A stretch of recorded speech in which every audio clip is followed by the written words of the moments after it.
Prism के results हम लोग डिस्कस कर चुके हैं। प्रिज्म के रिजल्ट्स लास्ट टाइम में भी मैंने यहाँ पर लिखे थे। प्रिज्म के लिए बताया था किसी भी जनरल एंगल ऑफ इंसिडेंस के लिए, ठीक है, R1 प्लस R2 की वैल्यू हमेशा एंगल ऑफ प्रिज्म के इक्वल होती है। किसी भी जनरल एंगल ऑफ इंसिडेंस के लिए प्रिज्म में एंगल ऑफ डेविएशन की value I1 plus I2 minus A के इक्वल होती है, किसी भी जनरल एंगल के लिए, ठीक है। For minimum angle of deviation I1 और I2 सेम हो जाते हैं, R1 और R2 सेम हो जाते हैं, और इनकी वैल्यू फॉर मिनिमम डेविएशन, ठीक है, मिनिमम डेविएशन में R1 और R2 a/2 के इक्वल ही होंगे, ठीक है। और उस टाइम में I1 और I2 की वैल्यूज भी सेम होंगी, ठीक है। तो स्नेल्स लॉ अप्लाई करके रिफ्रैक्टिव इंडेक्स की वैल्यू आती है sine of minimum angle of deviation plus a/2 upon sine of a/2, ठीक है। तो तुम देख सकते हो कि मिनिमम डेविएशन अगर हमें पता है, एंगल ऑफ प्रिज्म पता है, तो हम रिफ्रैक्टिव इंडेक्स की वैल्यू बता सकते हैं। और रिफ्रैक्टिव इंडेक्स पता है, एंगल ऑफ प्रिज्म पता है, तो मिनिमम डेविएशन की वैल्यू यहीं से बता सकते हैं। एक ही रिजल्ट याद रखना है, इससे हम दोनों चीजें बता सकते हैं, ठीक है। अब जल्दी जल्दी प्रिज्म के सबसे इजीएस्ट क्वेश्चंस, ठीक है, हम लोग डिस्कस कर लेते हैं कुछ। तो उसके लिए मैं क्वेश्चंस ही अभी लिख रहा था, तुम्हारे इसमें कॉपी नहीं हो पा रहा था, तो कोई बात नहीं, ठीक है। तो ये पहला क्वेश्चन है, इसको ट्राई करो। ये क्वेश्चन में कहा गया, क्वेश्चन में समझा देता हूँ, क्वेश्चन में समझा देता हूँ कि हम लाइट रे को, इसका नाम यहाँ पर नहीं लिखा है, ABC,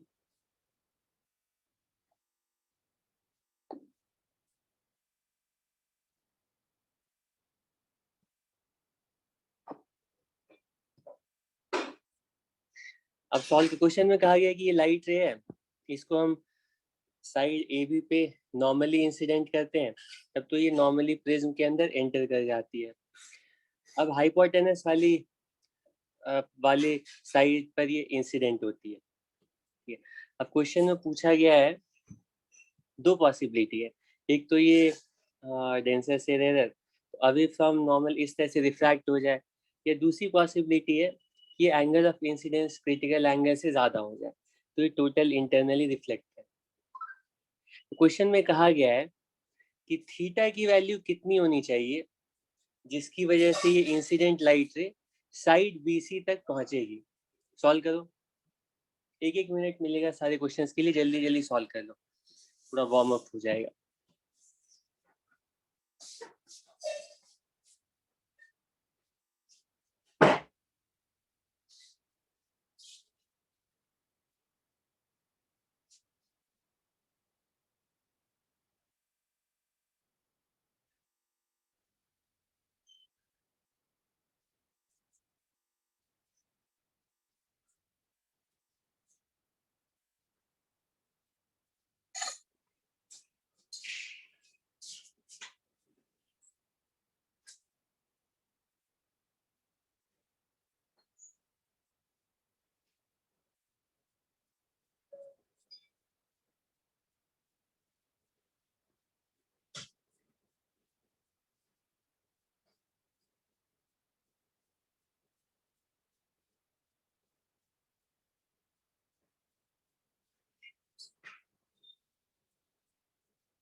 ठीक है, तो मैं तो एक्सप्लेन कर ही दिया था कैसे सॉल्व करना है, ठीक है। हम देख सकते हैं कि अगर ये एंगल ऑफ इंसिडेंस की वैल्यू जितनी कम होगी, सॉरी थीटा की वैल्यू जितनी ज़्यादा होगी, ठीक है, एंगल ऑफ इंसिडेंस AC के ऊपर एंगल ऑफ इंसिडेंस ये वैल्यू उतना ज़्यादा होगा, ठीक है, और इंटरनल रिफ्लेक्शन होने के चांसेस उतने ही ज़्यादा होंगे, ठीक है, क्योंकि ये एंगल थीटा अगर हम ज़्यादा करेंगे तो ये एंगल भी ज़्यादा होगा, कि इनफैक्ट इस एंगल की वैल्यू हम कैलकुलेट कर सकते हैं थीटा के टर्म्स में। पहले नॉर्मल ड्रॉ करते हैं। नॉर्मल यहाँ पर, ठीक है, साइड AC पर एंगल ऑफ इंसिडेंस ड्रॉ कर रहा हूँ। तुम देख सकते हो कि एंगल ऑफ इंसिडेंस की वैल्यू अगर AB के ऊपर नॉर्मली हम लाइट रे को इंसिडेंट कर रहे हैं, तो AC के ऊपर एंगल ऑफ इंसिडेंस की वैल्यू बिल्कुल थीटा के इक्वल होगी। कैसे? ठीक है, ये वाली लाइन और ये वाली लाइन, ये वाली लाइन परपेंडिकुलर है, कि ये लाइन परपेंडिकुलर है, तो इन दोनों के बीच में जो एंगल है वही इनके परपेंडिकुलर, यानी इन दोनों के बीच में एंगल होगा। तो ये I की वैल्यू जो है ना वो बिल्कुल थीटा की इक्वल ही है, ठीक है। टोटल इंटरनल रिफ्लेक्शन की कंडीशन अप्लाई करेंगे कि I की वैल्यू I should be greater than और equal to what? Critical angle, ठीक है, यानी कि थीटा की value should be greater than और इक्वल टू क्रिटिकल एंगल। बस क्रिटिकल एंगल की वैल्यू पता है, क्रिटिकल एंगल की वैल्यू कितनी होगी, तो हम लिखेंगे साइन C की वैल्यू प्रिज्म के लिए क्रिटिकल एंगल की वैल्यू 1/μ की इक्वल होगी, ठीक, और म्यू की वैल्यू क्वेश्चन में गिवन है। अरे यार मैंने नहीं दिया था, तुम लोगों ने कुछ बताया ही नहीं।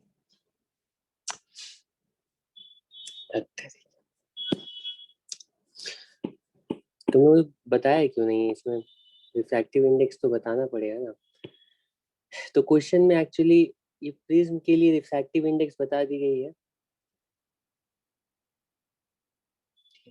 और ये बताया गया है कि इस प्रिज्म को पानी के अंदर रखा गया है। प्रिज्म पानी के अंदर है,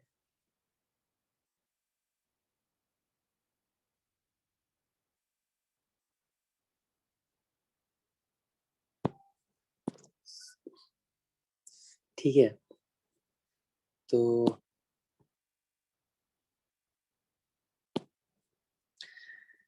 ठीक है, तो ग्लास के लिए जो रिफ्रैक्टिव इंडेक्स है वो क्वेश्चन में गिवन है, वो है 1.5, और वाटर के लिए जो रिफ्रैक्टिव इंडेक्स है वो है 4/3। ये क्वेश्चन में गिवन है, अब क्वेश्चन पूछा गया था, ठीक है। तो क्रिटिकल एंगल की वैल्यू बताओ। यहाँ पर ग्लास से लाइट रे ग्लास से वाटर की तरफ, ठीक है, जा रही है, तो साइन ऑफ क्रिटिकल एंगल वो वाटर की रिफ्रैक्टिव इंडेक्स अपॉन ग्लास की रिफ्रैक्टिव इंडेक्स होगी, ठीक है। और ये वैल्यू कितनी होगी? इसको हम लिखेंगे वाटर की 4/3 और ग्लास की 3/2, तो साइन C की वैल्यू हमें पता चल जाएगी, वो है 8/9, ठीक है। क्रिटिकल एंगल की वैल्यू पता चल गई, तो थीटा के लिए हमें कंडीशन निकालनी पड़ेगी। हमें साइन C की वैल्यू पता है, तो दोनों साइड साइन ले लेंगे। हम बोलेंगे अगर थीटा की वैल्यू क्रिटिकल एंगल से ज्यादा है तो साइन थीटा की value sine of critical angle से ज्यादा होगी। ऐसा इसलिए कहते हैं क्योंकि साइन C की वैल्यू हमें पता है, तो कंडीशन यही आएगी, साइन C की value should be greater than equal to 8/9। ठीक है, ये क्वेश्चन समझ में आ गया आशिक? ये वाला क्वेश्चन समझ में आया? Yes sir. ठीक है, हाँ ठीक है, तो ये नेक्स्ट क्वेश्चन है, ट्राई करो।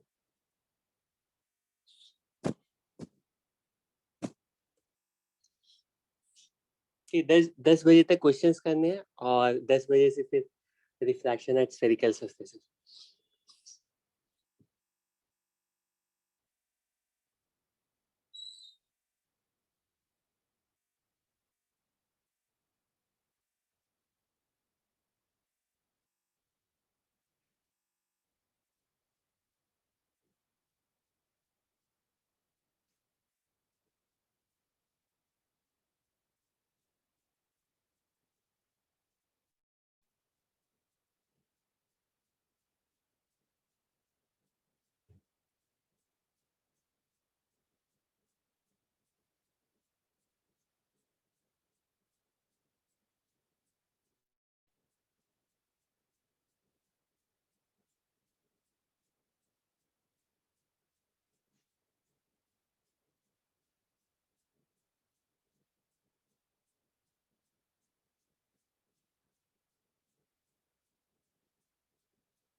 ठीक है, तो क्वेश्चन में क्या कहा गया है कि क्वेश्चन में कहा गया, किसी ने सॉल्व किया? क्वेश्चन में कहा गया है कि ये ठीक इस तरह से वाटर सरफेस है, ठीक है, और इसके अंदर पानी है। पानी कहाँ है? पानी है, मान लो इस तरह से ओशन है, ठीक है, और इसके अंदर एक डाइवर है हमारा, ठीक है, डाइवर ऐसे पानी के अंदर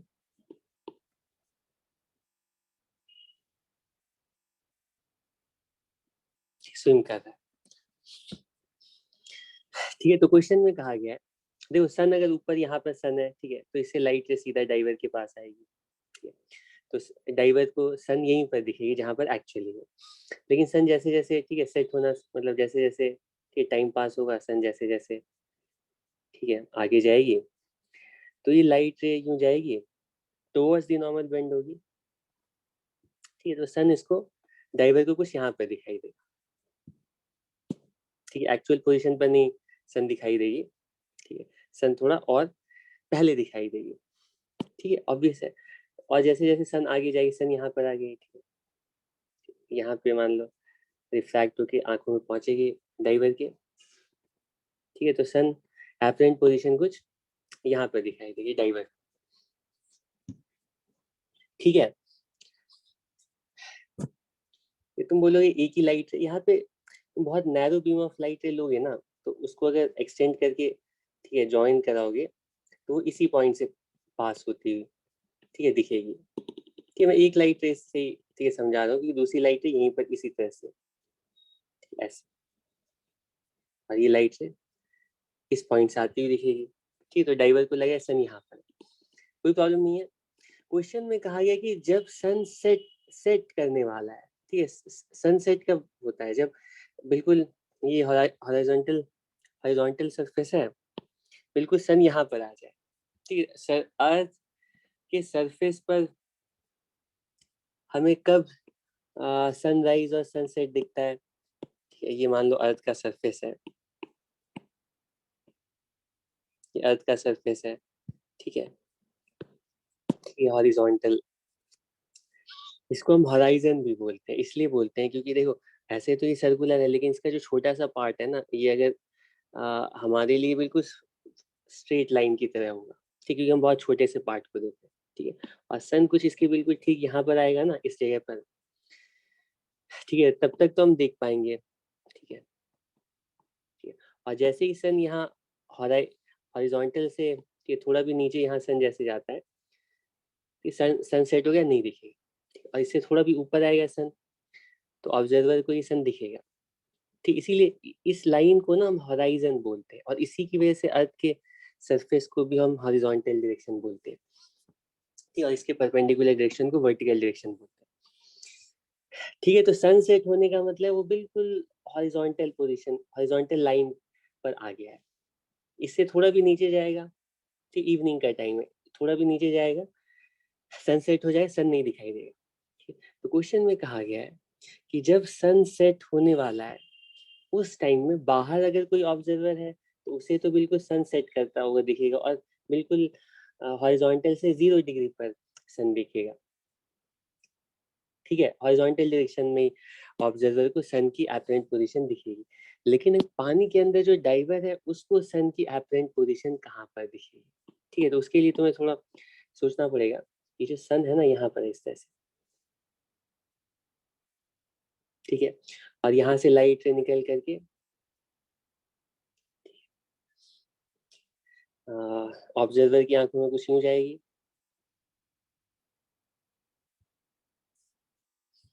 ठीक है, इसके अंदर हर जगह पे ना ये लाइट ऐसे इंसिडेंट हो रही है, तो लाइट पानी के अंदर इसी किसी पर्टिकुलर एंगल पर ही आ रही हुई है, ठीक है, हम ऑब्जर्वर के लिए लाइट रे बस ड्रॉ कर रहे हैं। तो ऑब्जर्वर को जो एपरेंट पोजीशन दिखाई देगी ना, वो वो इधर नहीं दिखाई देगी, वो कुछ इस डायरेक्शन में दिखाई देगी, ठीक है, सन ऐसा लगेगा कि सन यहाँ पर है, पानी के अंदर इस डाइवर को लगेगा कि सन यहाँ पर है, कितने एंगल पर है कैसे पता लगाएंगे? कोई प्रॉब्लम नहीं है। लॉ ऑफ रिफ्रैक्शन अप्लाई करते हैं तो हम सोचते हैं इस बार 90 डिग्री एंगल ऑफ इंसिडेंस है। एंगल ऑफ इंसिडेंस कितना है? ये एंगल 90 डिग्री है। तो एंगल ऑफ रिफ्रैक्शन की वैल्यू, क्योंकि 90 डिग्री पर इंसिडेंस है तो ये बताने की जरूरत नहीं, ये बिल्कुल क्रिटिकल एंगल ही होगा। ठीक है, क्रिटिकल एंगल होने का मतलब है हमें पूछा गया है कि इस डाइवर को सन हॉरिजॉन्टल से कितने एंगल पर दिखेगा। तो हॉरिजॉन्टल लाइन भी ड्रॉ कर देते हैं, यहाँ से हॉरिजॉन्टल लाइन ड्रॉ कर, ये एंगल हमें पूछा गया। ठीक है, तो ये हॉरिजॉन्टल डायरेक्शन है और ये जो नॉर्मल डायरेक्शन होगी वाटर सरफेस पे, ये वर्टिकल डायरेक्शन होगी। ठीक, और ये राइट एंगल होगा। तो थीटा की वैल्यू तुम डायग्राम देख करके बता सकते हो, वो वैल्यू ऑटोमेटिकली होगी 90 माइनस सी के इक्वल। ठीक है, सी की वैल्यू हमें पता है। ठीक है, पानी के लिए इसमें बताया गया है वाटर की रिफ्रैक्टिव इंडेक्स। हाँ बताया गया होगा वाटर का रिफ्रैक्टिव इंडेक्स। अरे सारे क्वेश्चन में मैं डेटा ही भूल जा रहा हूँ। वाटर की रिफ्रैक्टिव इंडेक्स 5/4 इस क्वेश्चन में दी गई। ठीक है, तो क्रिटिकल एंगल की वैल्यू हमें पता चल जाएगी। क्रिटिकल एंगल की वैल्यू कितनी होगी? हम लिखेंगे साइन सी इक्वल्स एयर की रिफ्रैक्टिव इंडेक्स अपॉन वाटर की रिफ्रैक्टिव इंडेक्स। ठीक है, तो साइन सी की वैल्यू हो जाएगी 4/5। तो सी की वैल्यू हमें यहीं पे पता चल जाएगी कि सी की वैल्यू कितनी होगी। साइन सी 4/5 है तो यह एंगल होगा 53 डिग्री। ठीक है, 37 के लिए 3/5, 53 डिग्री के लिए साइन की वैल्यू 4/5 होती है। ये वैल्यू तुम्हें याद है। तो थीटा की वैल्यू हमें पता चल जाएगी 90 माइनस 53, तो थीटा की वैल्यू हो जाएगी 37 डिग्री। ये हमारा आंसर। ठीक है, इसमें किसी को कोई प्रॉब्लम है? कोई प्रॉब्लम नहीं है?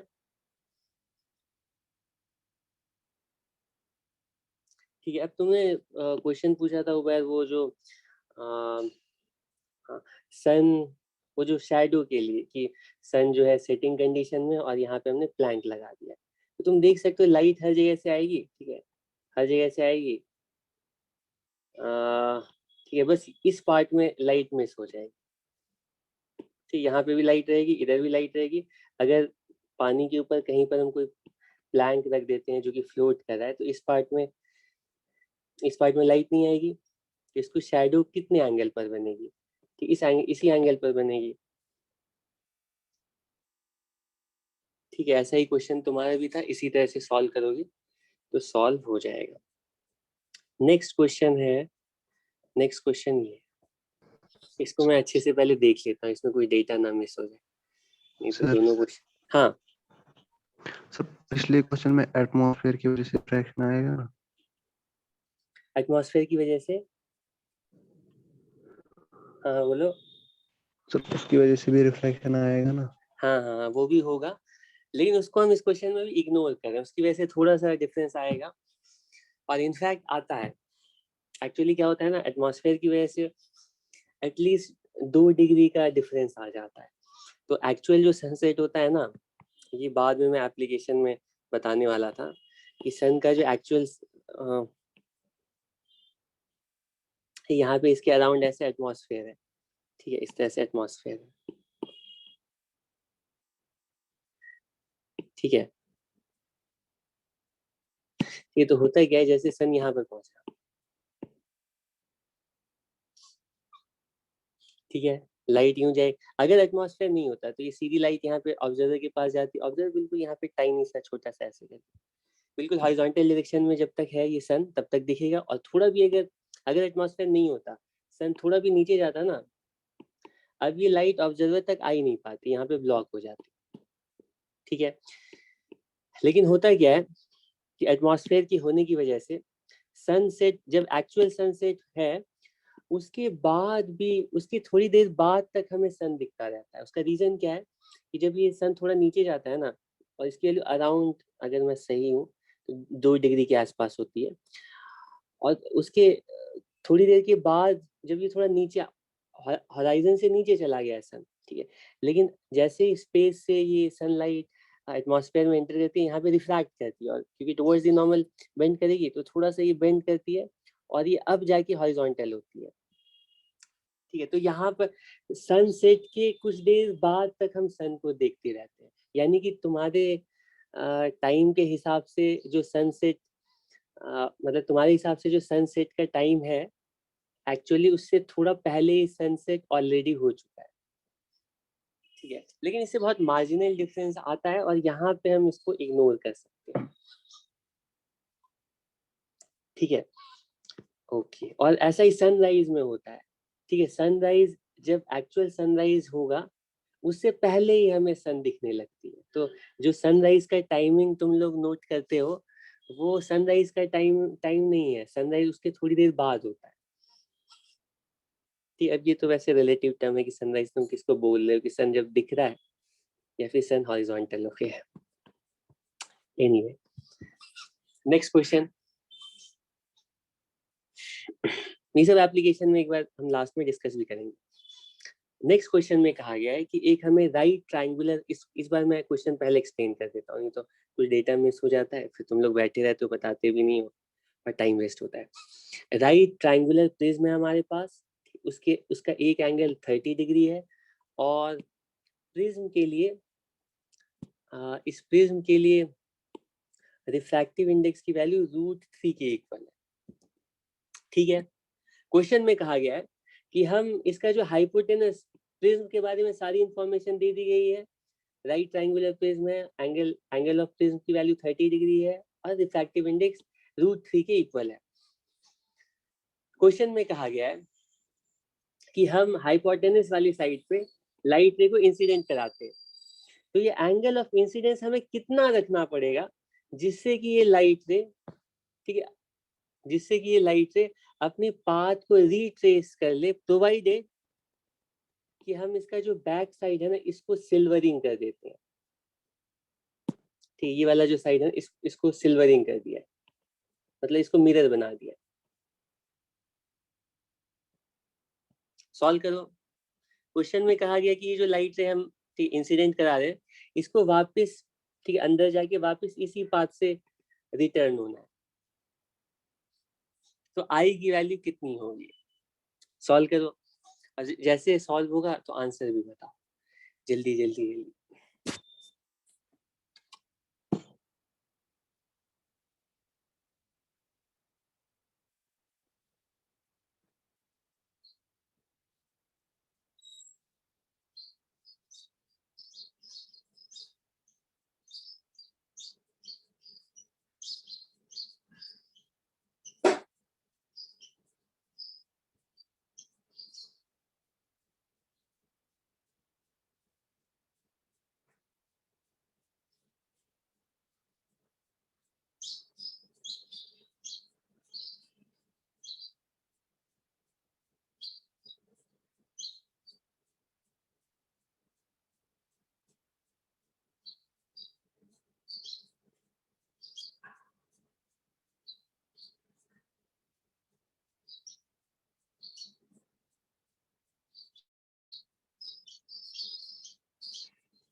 ठीक है, रिट्रेसेस इट्स पाथ का मतलब है कि पहले वाले सरफेस पे तो ये लाइट रे एंटर करेगी क्योंकि रेयर से डेंसर में जा रहे हैं, रिफ्रैक्ट करके अंदर जाएगी, लेकिन एंगल ऑफ रिफ्रैक्शन इस तरह से होना चाहिए कि लाइट रे बिल्कुल नॉर्मली मिरर पर इंसिडेंट हो। अगर थोड़े भी एंगल पर ये ऐसे ऐसे मान लो इंसिडेंट होगी तब तो फिर लाइट रे इधर से, ठीक है, लाइट रे यूं इस तरह से वापस रिफ्लेक्ट होगी और लाइट अपनी पाथ को रिट्रेस नहीं कर पाएगी। तो जो रिफ्रैक्टेड लाइट रे है, अगर लाइट रे को अपनी पाथ रिट्रेस करनी है तो बिल्कुल रिफ्रैक्टेड लाइट रे को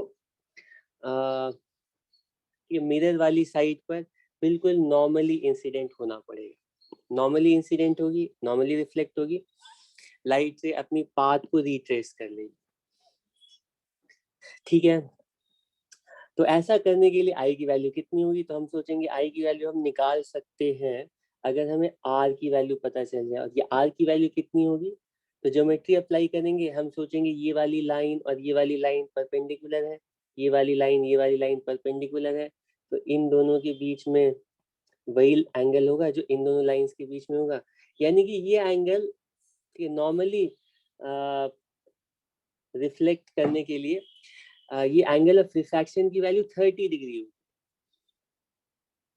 ठीक है, तो एक सरफेस पे हमें एंगल ऑफ रिफ्रैक्शन की वैल्यू पता चल गई, तो एंगल ऑफ इंसिडेंस की वैल्यू स्नेल्स लॉ से निकाल सकते हैं। क्या लिखेंगे?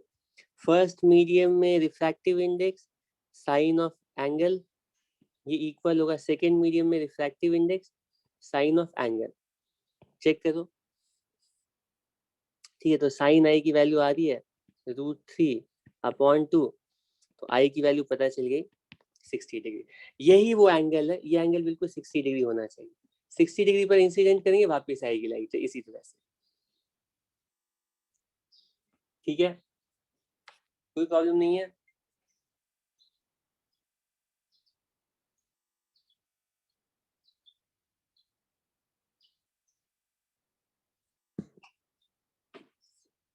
ठीक है, नेक्स्ट क्वेश्चन, इसको ट्राई करो। इसमें सारी वैल्यूज दे दी गई हैं। इसमें क्या क्या चीजें बताई गई हैं कि प्रिज्म की रिफ्रैक्टिव इंडेक्स 1.5 है, और ये एंगल पूछा गया है, फाई की वैल्यू कितनी होगी।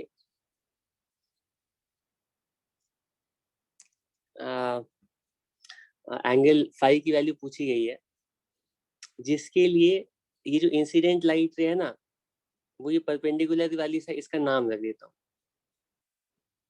ये इन पॉइंट्स का नाम, ये मान लो ए, बी और सी। ए बी पर हम लाइट रे को बिल्कुल नॉर्मली इंसिडेंट करा रहे हैं। ठीक है, तो ये लाइट रे बिल्कुल अंदर एंटर कर गई है। क्वेश्चन में कहा गया कि फाई की वैल्यू कितनी रखनी पड़ेगी, जिससे कि ये वाली जो लाइट है ना, मैक्सिमम कितनी रख सकते हैं अगर फाई की वैल्यू बहुत कम है, इस तरह से फाई है। ठीक है, तब तो ये अंडरस्टूड है कि आसानी से इंटरनल रिफ्लेक्शन होगा, क्योंकि साइड ए सी पर एंगल ऑफ इंसिडेंस की वैल्यू क्रिटिकल एंगल से आसानी से ज्यादा होगी। फाई की वैल्यू हम मैक्सिमम कितनी रखेंगे, क्योंकि जैसे जैसे फाई की वैल्यू बढ़ाएंगे ना, तो इस लाइट के बाहर निकलने के चांसेस बढ़ते जाएंगे। तो फाई की वैल्यू मैक्सिमम कितनी रख सकते हैं, ठीक, जिसके लिए ये लाइट रे बाहर नहीं निकले। सॉल्व करो, ये total internal reflection takes place. Solve करो, आंसर बताओ।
ये सॉल्व किया।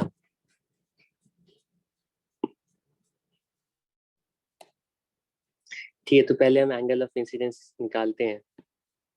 ठीक है, नॉर्मली लाइट रे को ए, बी सी। लाइट रे को अगर हम नॉर्मली इंसिडेंट करेंगे तो वो ए बी से तो एंटर कर जाएगी, तो ये साइड AC पर कितने एंगल पर इंसिडेंट होगी ये पता लगाना पड़ेगा। AC पर कितने एंगल पर इंसिडेंट होगी, ठीक है। इस एंगल की वैल्यू होगी कितनी,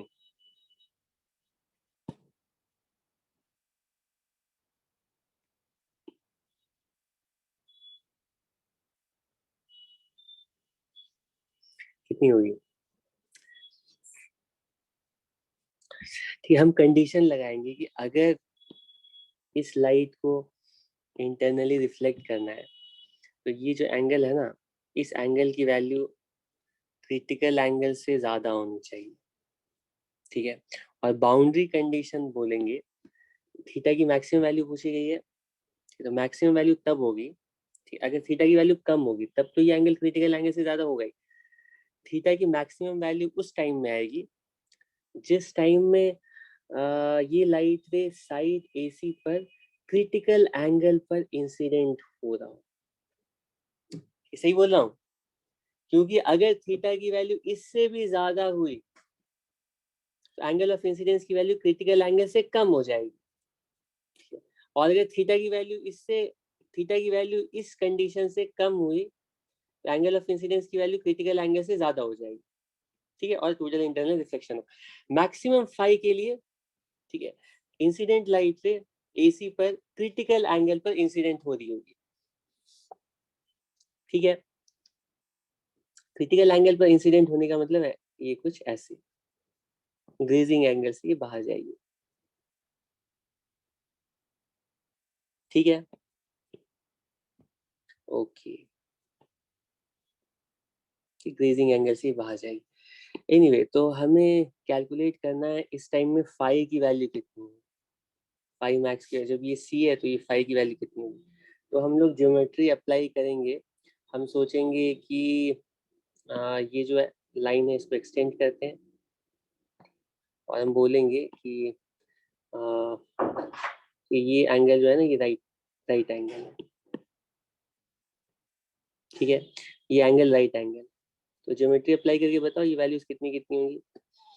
ये 90 है, ये C है, तो ये वाला जो एंगल होगा ये करस्पॉन्डिंग ये एंगल C हो, ठीक है। तो फाई की वैल्यू कितनी लिखेंगे, फाई की वैल्यू होगी 90 माइनस C की वैल्यू पता है, C की वैल्यू कितनी है।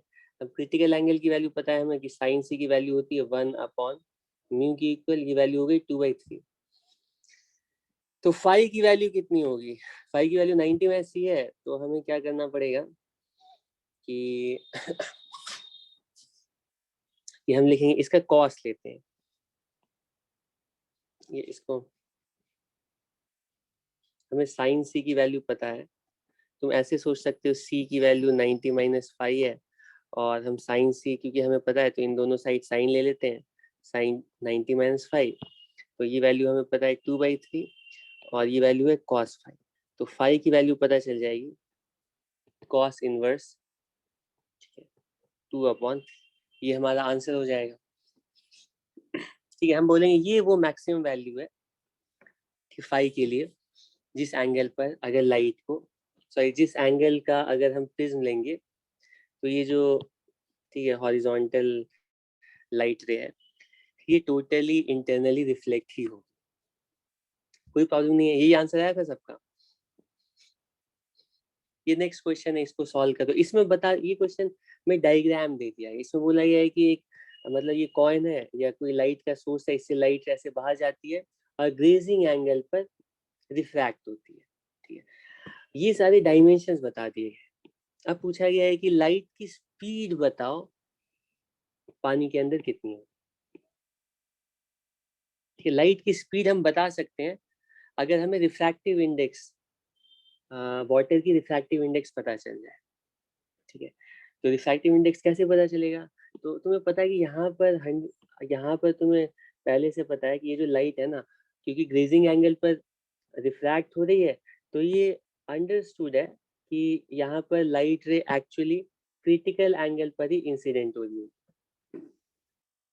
ठीक है, तो यहाँ पे इस ट्राइंगल के लिए हमें क्रिटिकल एंगल की वैल्यू दे दी गई है। क्रिटिकल एंगल पता है तो रिफ्रैक्टिव इंडेक्स की वैल्यू पता चल जाएगी, रिफ्रैक्टिव इंडेक्स की वैल्यू पता चल जाएगी, तो स्पीड ऑफ लाइट की वैल्यू पता चल जाएगी। सॉल्व करो, कौन सा आंसर आ रहा है।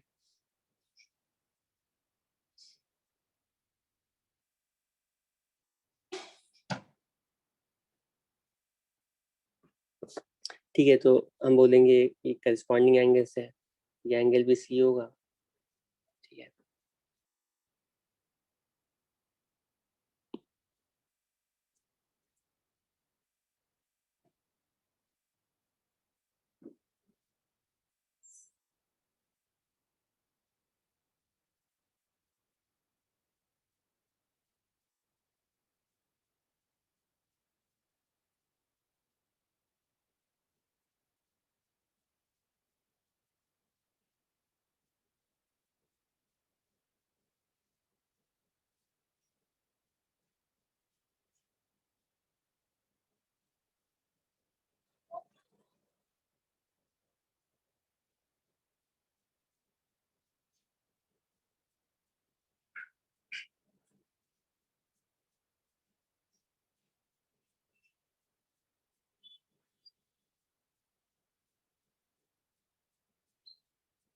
Sir second.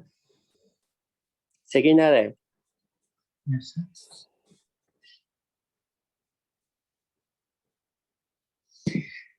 ठीक है, तो क्रिटिकल एंगल की वैल्यू कितनी होगी, तो इस राइट ट्रायंगल में हमें पता है कि tan c की वैल्यू होगी, या अच्छा हमें sin c चाहिए ना, तो sin c की वैल्यू भी निकाल सकते हैं, ये साइड 5 हो जाएगी, तो हम लिखेंगे sin c की वैल्यू इस राइट ट्रायंगल से परपेंडिकुलर अपॉन हाइपोटेनस की वैल्यू होगी 3/5। ठीक है, तो हम बोलेंगे जो क्रिटिकल एंगल की वैल्यू होती है वो होती है रिफ्रैक्टिव इंडेक्सेस का रेशियो, और यहाँ पे होगा ये 1/, रिफ्रैक्टिव इंडेक्स ऑफ वाटर। तो रिफ्रैक्टिव इंडेक्स ऑफ वाटर की वैल्यू तुम्हें पता चल गई, वो है 5/3, और रिफ्रैक्टिव इंडेक्स ऑफ वाटर पता चल गई, तो रिफ्रैक्टिव इंडेक्स डेफिनेशन के according speed of light in vacuum vacuum speed of light in vacuum upon speed of light in water. ठीक है, तो तुम्हें पता चल जाएगी speed of light in water की वैल्यू c 3 × 10⁸ अपॉन 5/3। ठीक है, 9/5, और ये वैल्यू 1.8 के इक्वल हो जाएगी। ठीक है, ये वैल्यू हो गई 1.8 × 10⁸।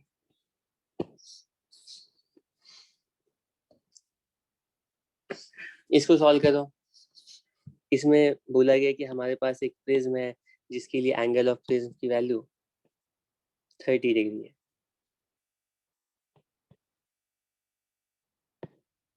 ठीक है, और ये एंगल 30 डिग्री है।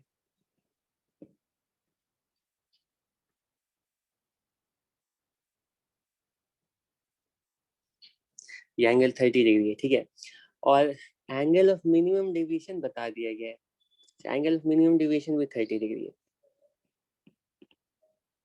रिफ्रैक्टिव इंडेक्स की वैल्यू की, ये तो डायरेक्टली फॉर्मूला बेस्ड क्वेश्चन है, लिखेंगे sine delta minimum plus a upon 2 upon sine of a/2। ठीक, सारी वैल्यूज पता है, इनको डायरेक्टली पुट कर दिया तो रिफ्रैक्टिव इंडेक्स की वैल्यू भी पता चल गई।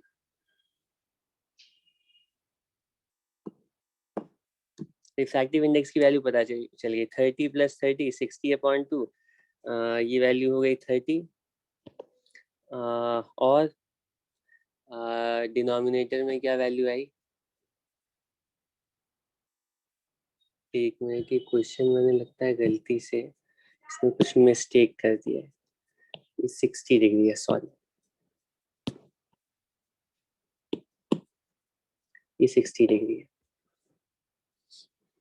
ठीक है, तो अब वैल्यूज पुट करो, तो ये वैल्यू आएगी साइन 90/2 45 डिग्री, और साइन 60/2 साइन 30। ये वैल्यू कितनी होगी, 45 1/√2 अपॉन 1/2, तो म्यू की वैल्यू पता चलेगी √2 के इक्वल है। ठीक है, रिफ्रैक्टिव इंडेक्स की वैल्यू हमें पता चल गई, यही पूछा गया था फर्स्ट पार्ट में। अब इसके बाद नेक्स्ट पार्ट में पूछा गया एंगल ऑफ इंसिडेंस। ठीक, उस टाइम में एंगल ऑफ इंसिडेंस की वैल्यू बताओ जिस टाइम में मिनिमम डेविएशन एक्चुअली होगा। Angle of incidence when minimum deviation takes place. कैसे पता करेंगे, कैसे पता करेंगे बताओ। तो हमें पता है कि जब मिनिमम डेविएशन होता है तो उस टाइम में आर की वैल्यू तो हमें पता होती है, ठीक है, R1 R2 सेम होता है और ये वैल्यू तो a/2 के इक्वल होती है। ठीक है, मिनिमम डेविएशन में आई की वैल्यू क्या होगी? तो जब आर की वैल्यू पता है, रिफ्रैक्टिव इंडेक्स पता है, तो आई की वैल्यू नहीं निकाल सकते हैं। देखिए स्नेल्स लॉ अप्लाई करेंगे, हम लिखेंगे म्यू की वैल्यू होगी sine i upon sine r. ठीक है, तो साइन आई की वैल्यू आएगी म्यू की वैल्यू यहाँ पर हमने पता कर लिया ये √2 है, और साइन ऑफ आर का मतलब साइन आर, आर की वैल्यू कितनी है a/2 30 डिग्री। ठीक है, तो ये वैल्यू आ रही है ये √2 अपॉन 2 ये 1/√2, तो आई की वैल्यू आ रही है 45 डिग्री। ठीक, इसका मतलब है मिनिमम डिविएशन कब होगा पता है? जब हम 45 डिग्री पर लाइट रे को इंसिडेंट करेंगे। ठीक, उस टाइम में ये एंगल ऑफ रिफ्रैक्शन 30 डिग्री से रिफ्रैक्ट होगी, फिर उसके बाद ये 45 डिग्री से। ठीक है, और जब मिनिमम एंगल ऑफ डिविएशन होता है तो उस टाइम में ये जो लाइट रे है प्रिज्म के अंदर वो बेस के पैरेलल हो जाती है फॉर आइसोसेलेस प्रिज्म। ठीक, ये भी तुम्हें पता होना चाहिए, कोई प्रॉब्लम नहीं है इसमें। ठीक है, नेक्स्ट क्वेश्चन सॉल्व करो। इसमें बोला गया है कि सारे एंगल स्मॉल है, क्या क्या वैल्यूज गिवन है इसमें बता दिया गया है कि ये एंगल ऑफ प्रिज्म की वैल्यू a है, और रिफ्रैक्टिव इंडेक्स, प्रिज्म की रिफ्रैक्टिव इंडेक्स म्यू के इक्वल ही गिवन है। तो इस प्रिज्म के एक साइड पर हम कितने एंगल से इंसिडेंट करेंगे लाइट रे को, ठीक है, जिससे कि ये लाइट रे, ठीक, जिससे कि ये लाइट रे दूसरी साइड से ना बिल्कुल नॉर्मली बाहर निकल जाए, यहाँ पे रिफ्रैक्शन हो ही नहीं। ये पूछा गया है कितने एंगल पर इंसिडेंट करेंगे जिससे कि रिफ्रैक्टेड लाइट से सीधा बाहर निकल जाए। सॉल्व करो।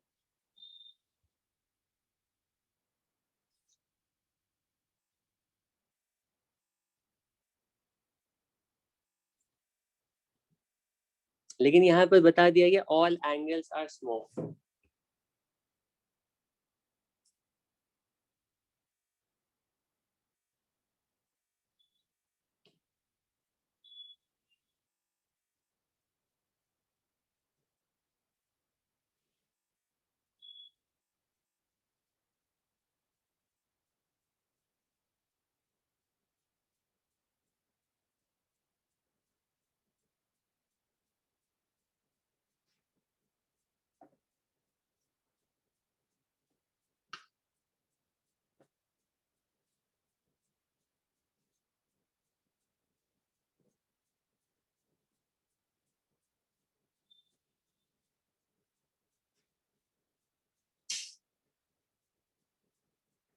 कितना आया?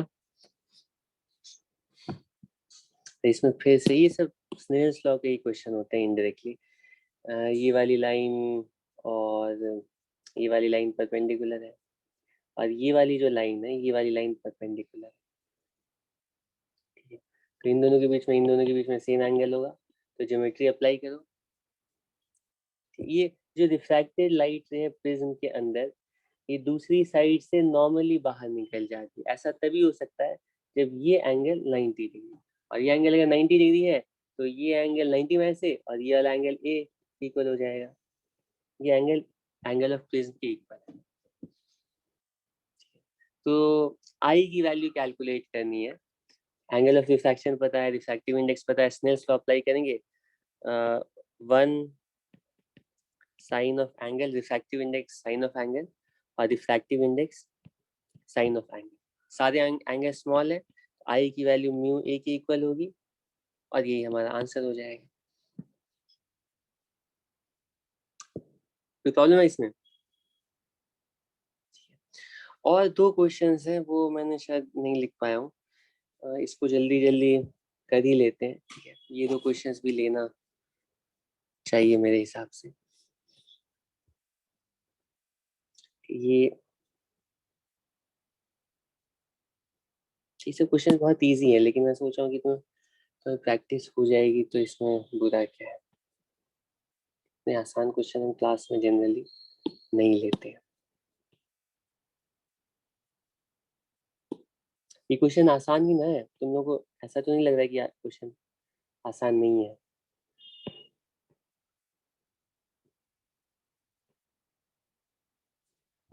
ओके, तो क्वेश्चन में कहा गया है, नेक्स्ट क्वेश्चन है, इस क्वेश्चन में कहा गया है कि हमारे पास एक प्रिज्म है और प्रिज्म के लिए एंगल ऑफ प्रिज्म की वैल्यू बता दी गई है 60 डिग्री है। ठीक है, स्मॉल प्रिज्म, स्मॉल एंगल वाला प्रिज्म नहीं है। ठीक है, और बताया गया है कि लाइट रे, ठीक है, ये लाइट रे पहले सरफेस पर इंसिडेंट होती है और पहले सरफेस पर एंगल ऑफ इंसिडेंस की वैल्यू बता दी गई है। पहले सरफेस पर एंगल ऑफ इंसिडेंस की वैल्यू गिवन है, ये बताया गया ये है 45 डिग्री,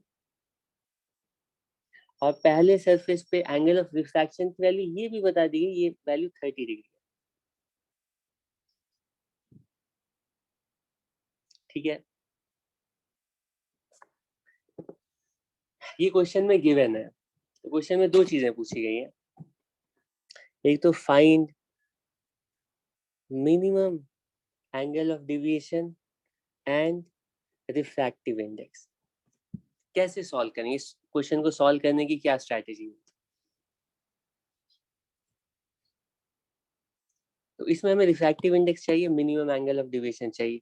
मैं तो बोलूंगा पहले तुम सोचो कि एक सरफेस पे हमें ऑलरेडी एंगल ऑफ इंसिडेंस भी पता है, रिफ्रैक्शन भी पता है, तो हमें रिफ्रैक्टिव इंडेक्स तो पहले से ही पता है।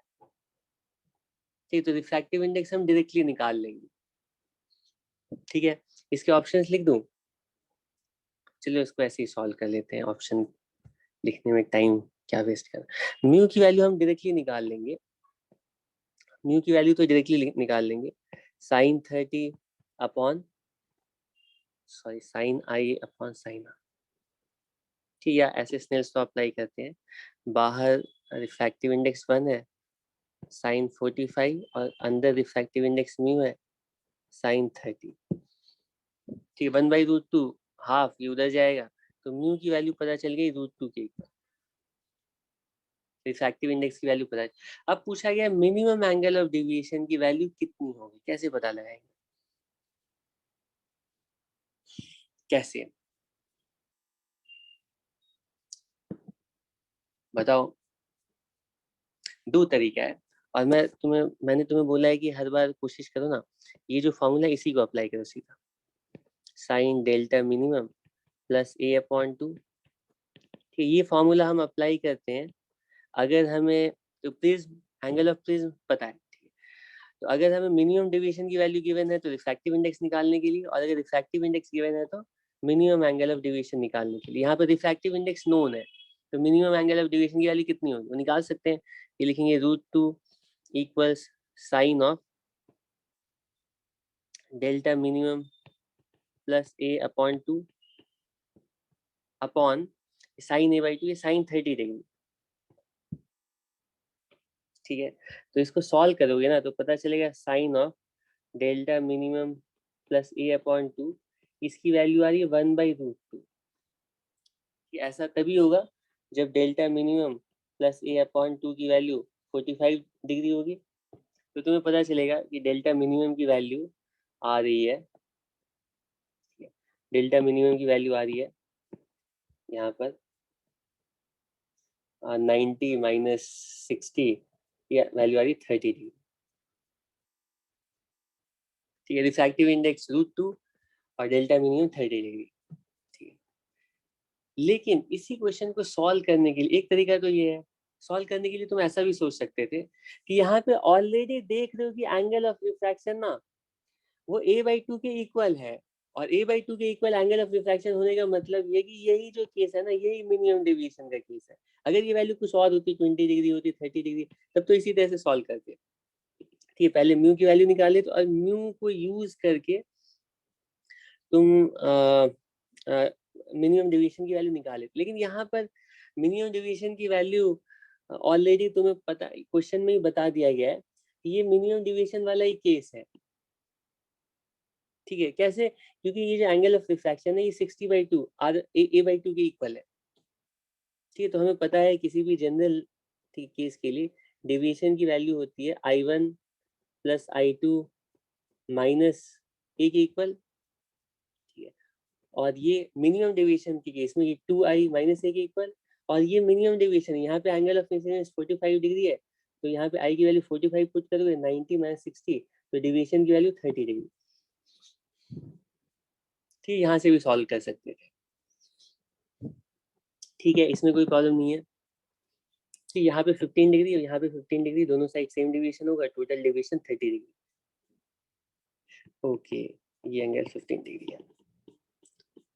चलो ठीक है, और ये लास्ट क्वेश्चन है, ये भी बहुत पॉपुलर है और ये पूछा जाता है, पूछा गया है कई बार। इसमें हमें बताया गया है कि एक स्मॉल, ठीक है, एंगल वाला प्रिज्म है हमारे पास, स्मॉल एंगल प्रिज्म है इस तरह से।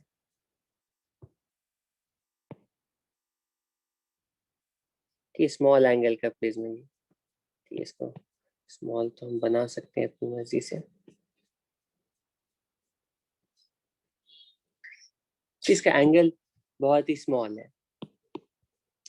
ठीक है, तो वैसे स्मॉल एंगल के लिए तुम्हें याद दिला दूं कि डेविएशन की वैल्यू, सॉरी, स्मॉल एंगल के लिए, स्मॉल एंगल प्रिज्म के लिए डेविएशन की वैल्यू होती है a, ठीक है, μ-1 के इक्वल। ठीक है, ये फॉर्मूला अगर याद नहीं है तो घबराने की जरूरत नहीं है, तुम्हें ये याद होना चाहिए कि sine delta plus delta minimum plus a/2 upon sine of a/2। और अगर स्मॉल एंगल होगा तो इसको तुम 1 मिनट में delta plus a upon a लिखोगे, और इसको 1 मिनट में डेल्टा अपॉन a +1 लिखोगे। तो इन दोनों को इक्वेट करके डेल्टा अपॉन a की वैल्यू μ-1, तो डेल्टा की वैल्यू μ-1 टाइम्स a के इक्वल। ठीक, ये रिजल्ट तुम्हें याद रहना चाहिए। अगर भूल गए तो तुम 1 मिनट में इसको डिराइव भी कर सकते हो। ठीक है, तो क्वेश्चन में कहा गया है, इस बार हमें जो क्वेश्चन दिया गया उसमें कहा गया है कि हम किसी लाइट रे को ना, ठीक है, स्मॉल एंगल वाले प्रिज्म पर इंसिडेंट कराते हैं। और ये स्मॉल एंगल वाला प्रिज्म कैसा है? तो प्रिज्म के लिए बता दिया गया है कि प्रिज्म के लिए एंगल ऑफ प्रिज्म की वैल्यू 4 डिग्री है, जो कि स्मॉल एंगल है। तो ये एंगल 4 डिग्री है। ठीक है, और इसके लिए रिफ्रैक्टिव इंडेक्स की वैल्यू 1.5 है। ठीक है, अगर पूछा जाता है कि लाइट से कितने एंगल से डिविएट होगी इस प्रिज्म से निकलने के बाद, ऐसे यहाँ पे भी रिफ्रैक्शन होगा, यहाँ पे भी रिफ्रैक्शन होगा, तो 2 बार में रिफ्रैक्शन नहीं, फाइनली हमें पता है कितने एंगल से बेंड होगी। ये मान लो इसकी इनिशियल डायरेक्शन है, इस डायरेक्शन से फाइनली लाइट से कितने एंगल से बेंड होगी, ये जो एंगल है ना, ये एंगल ऑफ डिविएशन कहलाता है। तो ये एंगल ऑफ डिविएशन की वैल्यू कितनी आएगी, ये हमें पहले से ही पता है। ये वैल्यू कितनी होगी, a μ-1। ठीक है, तो क्वेश्चन में कहा गया है, अगर हमें सिर्फ लाइट रे के लिए डायरेक्टली पूछा जाता है कि प्रिज्म की वजह से डेविएशन कितनी होगी, तो हमारा आंसर होता 4, 1.5 - 1, 2 डिग्री। तो ये 2 डिग्री का डेविएशन होगा। 2 डिग्री से ये बेंड कर जाएगी। लेकिन इसके बाद क्वेश्चन में कहा गया है कि प्रिज्म के पीछे ना हम एक मिरर को रखते हैं, कि प्रिज्म के पीछे इस तरह से एक मिरर लगा देते हैं। यहाँ पर एक मिरर है, ये हमारे पास मिरर है। ठीक है, और मिरर पे ये लाइट जो है ना, मिरर पे इंसिडेंट होती है। ठीक, पहले लाइट रे को बिल्कुल, ठीक, हॉरिजॉन्टल डायरेक्शन में हमने सेंड किया है। उसके बाद बोला गया है कि ये अगर हॉरिजॉन्टल में नहीं भी होगा तो कोई बात नहीं है, सेम रिजल्ट आएगा। इस केस में मान लो हॉरिजॉन्टल डायरेक्शन में इनिशियली लाइट रे ट्रैवल कर रही है और मिरर भी वर्टिकल और प्रिज्म को भी वर्टिकली रखा गया, ठीक है, जैसे मैंने ड्रॉ किया है।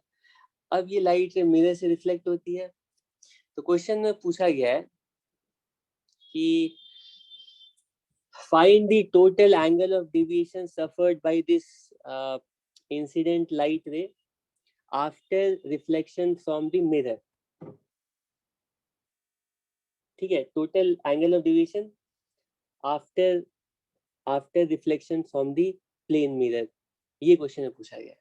मतलब ये वाली जो लाइट रे है ना, ये हमारी फाइनल, क्योंकि ये आगे जाएगी तो हो सकता है मिरर पे इंसिडेंट हो, फिर से डिविएट कर, उसके बारे में हमें नहीं पूछा गया।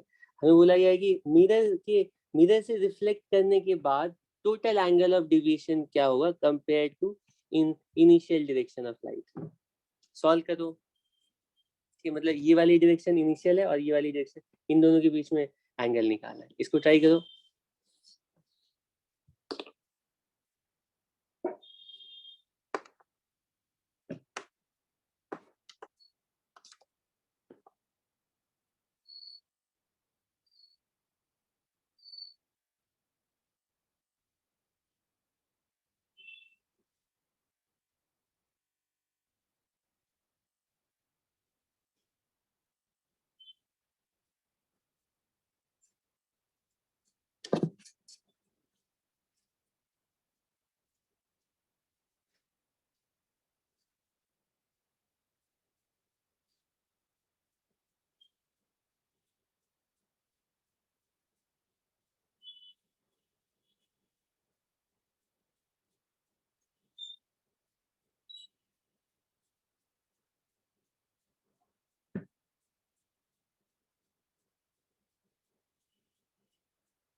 आया कुछ?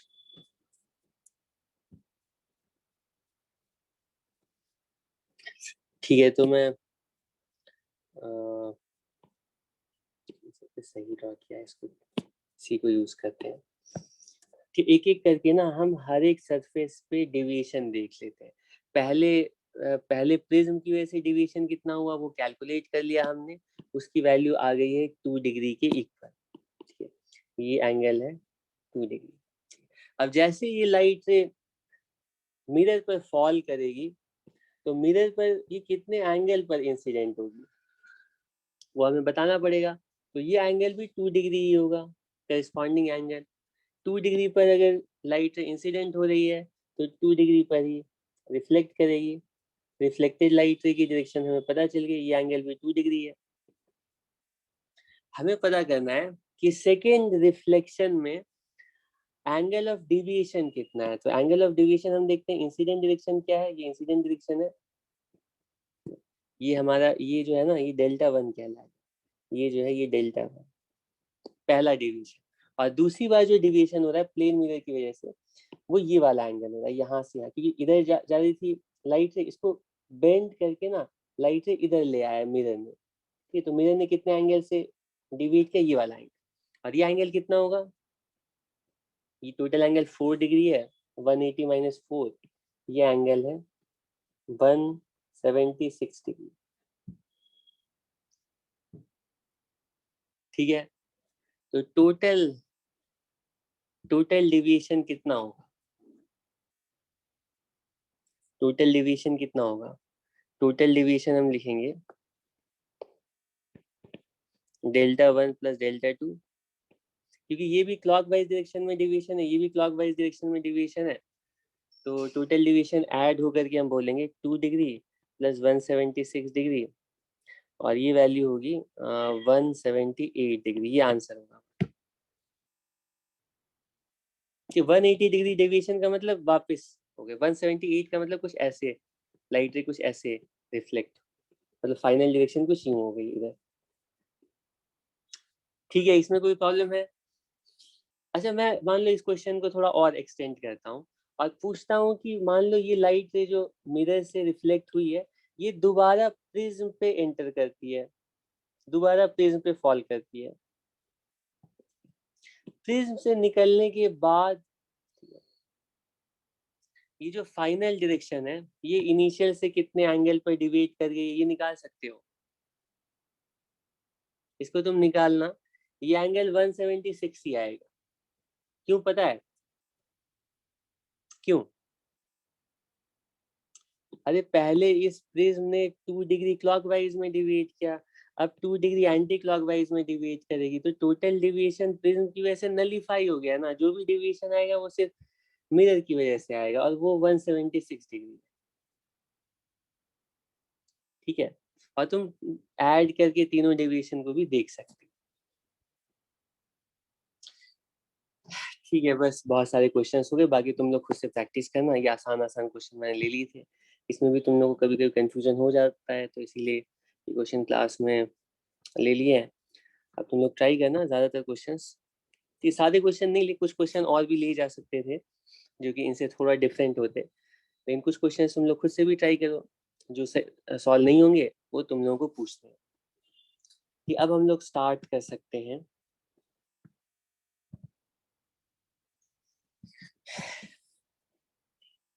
अब हम लोग स्टार्ट कर सकते हैं।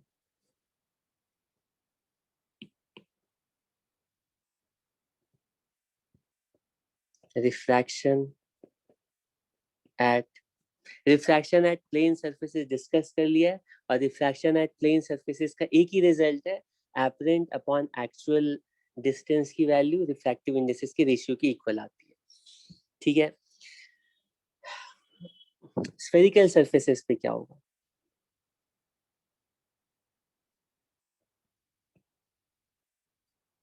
कर्व सरफेसेस पे रिफ्रैक्शन हमें देखना है, उसमें से हम स्फेरिकल सरफेसेस पे रिफ्रैक्शन देखें।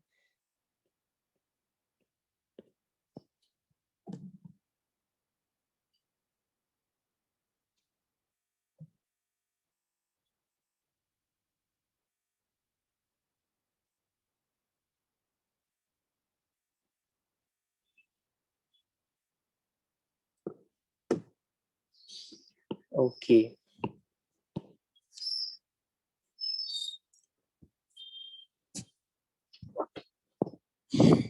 ठीक है, तो सबसे पहले स्फेरिकल सरफेसेस की वजह से के सामने हम ऑब्जेक्ट को रखते हैं और पता करते हैं कि इमेज की पोजीशन कहाँ पर बनेगी।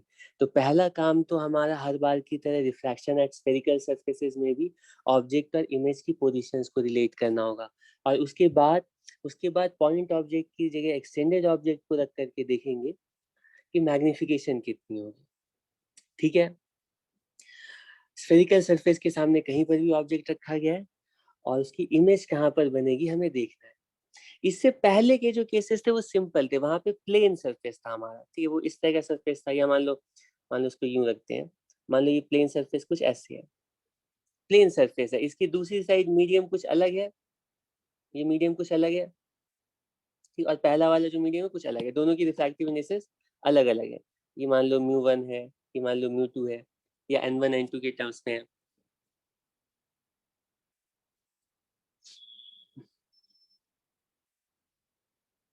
ठीक है, तो इसके सामने कहीं पर ऑब्जेक्ट रखा जाता है तो इमेज कहाँ पर बनती है? ठीक है, वो हम लोग को पता है, ठीक, वो हम लोग देख चुके हैं, यहाँ से ऐसे लाइट से निकाला था। ठीक है, ये लाइट सीधी गई थी और ये लाइट यूं गई थी, और ये टुवर्ड्स दी नॉर्मल अगर बेंड हुई है, अगर मान लो म्यूटू डेंसर है, तो इसकी इमेज यहाँ पर बनी थी। ये इमेज यहाँ पर बनी थी, और ऑब्जेक्ट, ये ऑब्जेक्ट है। ठीक है, लेकिन एक बहुत ही इंपॉर्टेंट डिफरेंस था रिफ्लेक्शन के कंपैरिजन में। ठीक है, रिफ्रैक्शन के केस में रिफ्लेक्शन के कंपैरिजन में एक इम्पॉर्टेंट डिफरेंस था। डिफरेंस ये था कि इस बार ऑब्जेक्ट और इमेज को हम किसी मीडियम में रह करके साइमल्टेनियसली नहीं देख सकते हैं।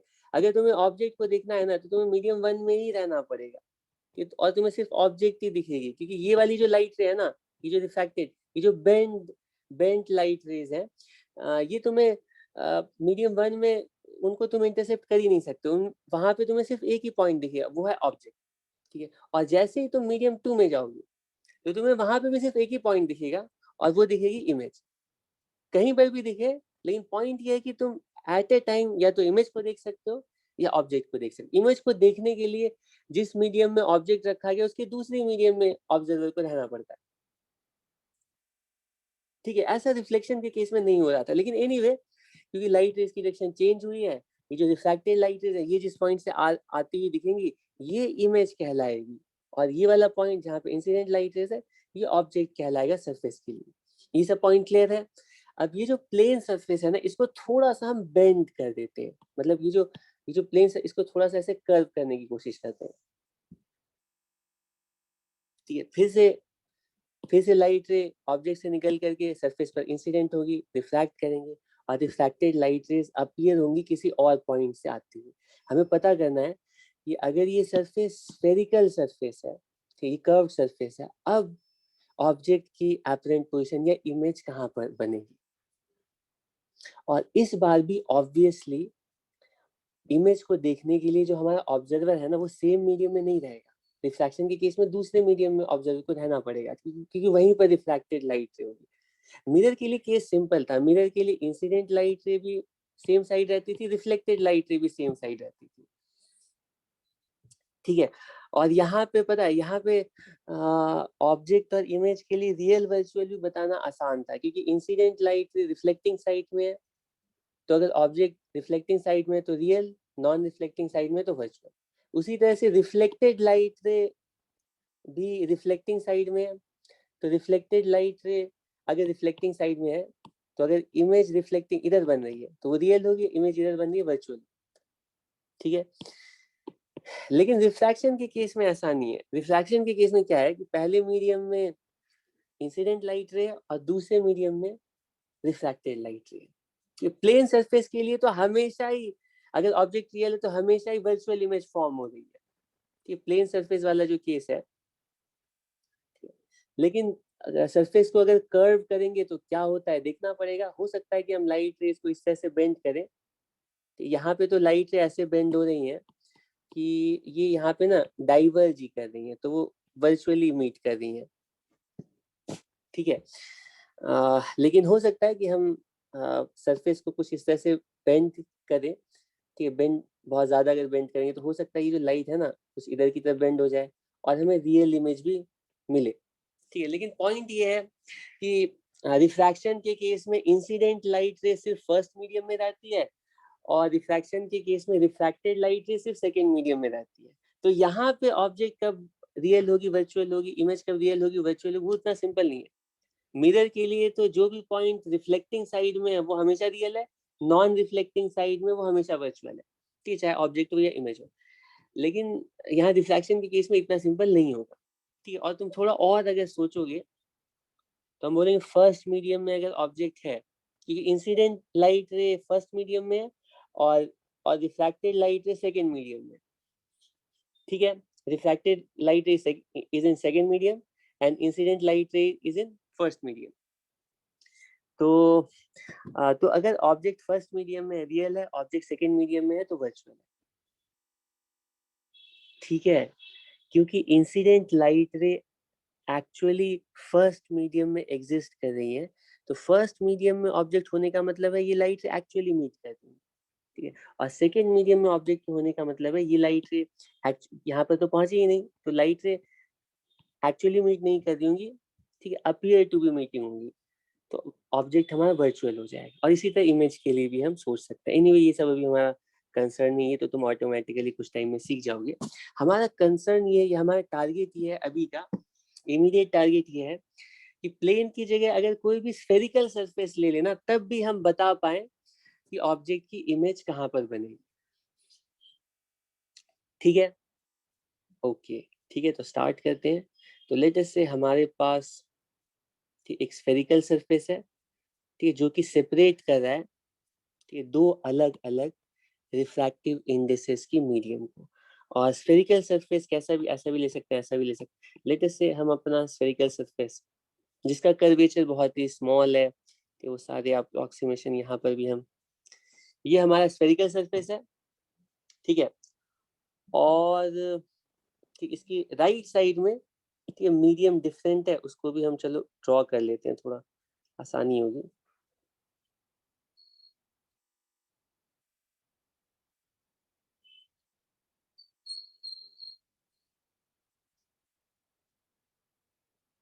ठीक है, ओके। और ये है ठीक है, इसके लिए सबसे पहले सेंटर ऑफ कर्वेचर कहाँ होगा, पोल कहाँ होगा। पोल इसका मिड पॉइंट ले लेते हैं, यहाँ वाला पॉइंट, ये वाला जो पॉइंट है इसका नाम रख देते हैं, ये पोल है। ठीक है, और क्योंकि स्फेरिकल है, क्योंकि ये स्फेरिकल सरफेस है, और इधर से अगर हम देख रहे हैं, ठीक है, तो ये कॉन्वेक्स सरफेस है इधर से, और इधर से देखेंगे तो कॉनकेव सरफेस है।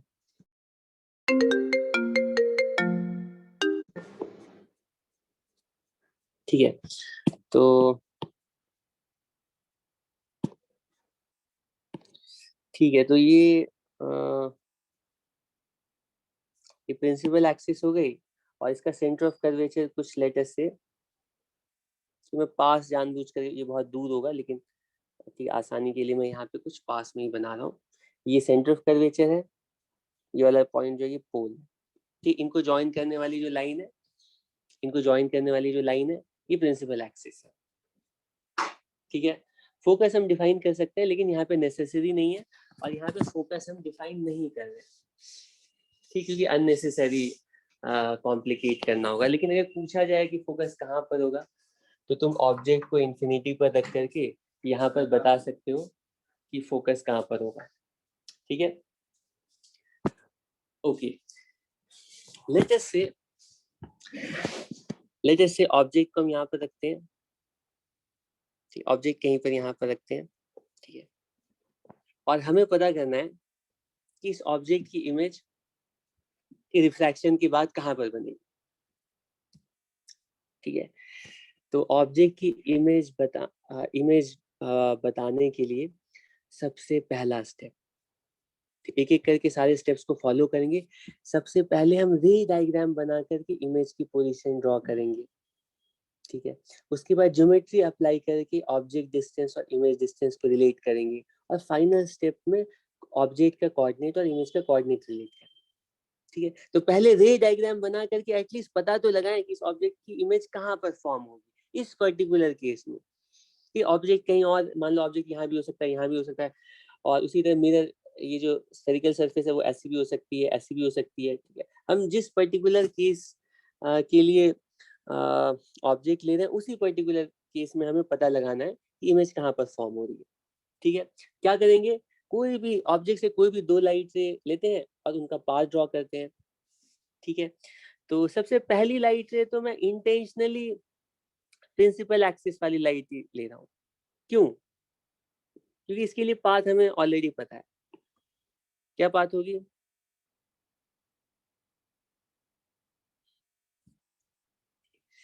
क्योंकि ये लाइट रे नॉर्मली इंसिडेंट हो रही है, तो ये बिल्कुल नॉर्मली ही रिफ्रैक्ट करेगी। ठीक, इसमें कोई प्रॉब्लम नहीं है। ये लाइट रे बिल्कुल नॉर्मली इंसिडेंट हो रही है और नॉर्मली रिफ्रैक्ट कर रही है। 0 डिग्री पर इंसिडेंट है, 0 डिग्री पर, क्योंकि यहाँ पर ना नॉर्मल ड्रॉ करोगे तो यही वाली डायरेक्शन होगी, वो प्रिंसिपल एक्सिस के अलोंग होगी, क्योंकि ये पॉइंट सेंटर ऑफ कर्वेचर से पास कर रहा है। ठीक है, तो एक लाइट, एक रिफ्रैक्टेड लाइट रे तो मिल गई, और एक रिफ्रैक्टेड लाइट रे का पता चल जाए तो हमें इमेज की कंप्लीट पोजीशन पता चल जाएगी। ठीक है, तो कोई भी एक और लाइट रे, और कोई दूसरी लाइट रे लोगे तो उसमें से कोई भी लाइट रे कोई स्पेशल लाइट रे नहीं है, तो हम कोई भी अपनी मर्जी से लाइट रे सेलेक्ट कर सकते हैं। और मैं जानबूझ के लाइट रे कुछ ऐसे लेता हूँ, लाइट रे कुछ कोई भी जनरल, मान लो ये लाइट रे की डायरेक्शन है। ठीक है, ठीक है, इसको मैं यहाँ आगे, ठीक है। अब रिफ्रैक्टेड लाइट से किधर आएगी, तो उसके लिए हमें नॉर्मल ड्रॉ करना पड़ेगा। और नॉर्मल ड्रॉ कैसे करेंगे, सेंटर ऑफ कर्वेचर और ये पॉइंट ऑफ इंसिडेंस को मिलाने वाली लाइन, क्योंकि स्फेरिकल सरफेस है और हमें पता है कि स्फेरिकल सरफेस पे नॉर्मल की डायरेक्शन होती है रेडियस वाली डायरेक्शन। ठीक है, यानी कि सेंटर ऑफ कर्वेचर को ज्वाइन करने वाली डायरेक्शन। ये एंगल ऑफ इंसिडेंस है, ये एंगल ऑफ इंसिडेंस कहलाता है। ठीक है, रिफ्रैक्टेड लाइट से किधर आएगी, रिफ्रैक्टेड लाइट से किधर आएगी, तो लेट अस से जो पहला मीडियम है उसकी रिफ्रैक्टिव इंडेक्स म्यू1 है, और दूसरा मीडियम उसकी रिफ्रैक्टिव इंडेक्स μ2 है, और दूसरा मीडियम लेट अस से इस एग्जांपल में μ2 मान लो डेंसर मीडियम। तो डेंसर मीडियम होने का मतलब है नेचुरल डायरेक्शन तो लाइट रे की कुछ ऐसे थी, रेयर से डेंसर में जाने की वजह से वो टुवर्ड्स द नॉर्मल बेंड करेगा, टुवर्ड्स द नॉर्मल बेंड करेगा। अब टुवर्ड्स द नॉर्मल कितना बेंड करेगा ये डिसाइड करेगा कि इमेज कहाँ पर आएगी। अगर बहुत थोड़े अमाउंट से बेंड कर रहा है तब तो तुम देख सकते हो ये वाली रिफ्लेक्टेड लाइट है, तुम देख सकते हो ये वाली लाइट और ये वाली लाइट ये कुछ पीछे यहीं पर मीट करेंगी और इमेज कुछ इसी तरह से वर्चुअल इमेज सेम मीडियम में फॉर्म होगी। लेकिन हो सकता है कि रिफ्रैक्टिव इंडेक्स ज्यादा हो, कर्वेचर भी ज्यादा हो, तो उस केस में ठीक हम कोई भी ठीक है हम मान लेते हैं कि यहाँ पे जो कि ये जो लाइट रे है वो बेंड हो रही है कुछ इस तरह से।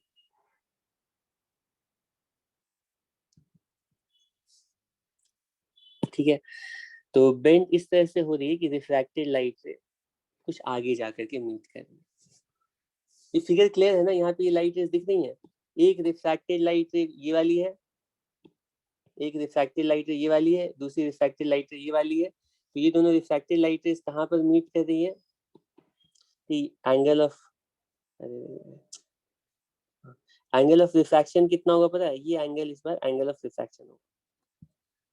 ठीक है, लाइट रे टुवर्ड्स द नॉर्मल बेंड करेगी, ठीक है, वो तुम लोगों को दिख रहा है, और इमेज फॉर्म होगी कुछ यहाँ पर, ये इमेज। ठीक है, हमें ऑब्जेक्ट डिस्टेंस और इमेज डिस्टेंस को किसी तरह से रिलेट करना है। कैसे रिलेट करेंगे? ठीक है, तो ऑब्जेक्ट डिस्टेंस इमेज डिस्टेंस को रिलेट करने के लिए हम सोचेंगे, क्योंकि हमें जो ऑब्जेक्ट और इमेज के लिए एक इकलौती इंफॉर्मेशन पता है वो एंगल ऑफ इंसिडेंस और एंगल ऑफ रिफ्रैक्शन के टर्म्स में पता है। ठीक है, स्नेल्स लॉ के अकॉर्डिंग आई और आर का रिलेशनशिप पता है, ठीक, एंगल्स का रिलेशनशिप पता है। तो पहले ऑब्जेक्ट और इमेज की डिस्टेंस को रिलेट करने से पहले ना हम सोचते हैं किसी तरह से ऑब्जेक्ट और इमेज के एंगल्स को रिलेट करें। ठीक, जैसा पहले किया था। इस एंगल को हम नाम दे देते हैं ये अल्फा है, इस एंगल को हम नाम दे देते हैं ये बीटा है, और इस एंगल को नाम दे देते हैं ये गामा। ठीक है, ठीक है, alpha is the angle made by object at the point of incidence, beta is the angle made by center of curvature at the point of incidence, and likewise gamma is the angle of gamma is the angle that a refracted light ray makes at the point gamma is the angle that image makes at the point of incidence. ठीक है, अब हम सोचते हैं किसी तरह से अगर अल्फा बीटा और गामा को रिलेट कर ले, फिर ज्योमेट्री यूज करके ये डिस्टेंसेस भी रिलेट हो जाएंगे। ठीक है, हम पहले अल्फा बीटा गामा को रिलेट करने की कोशिश करते हैं।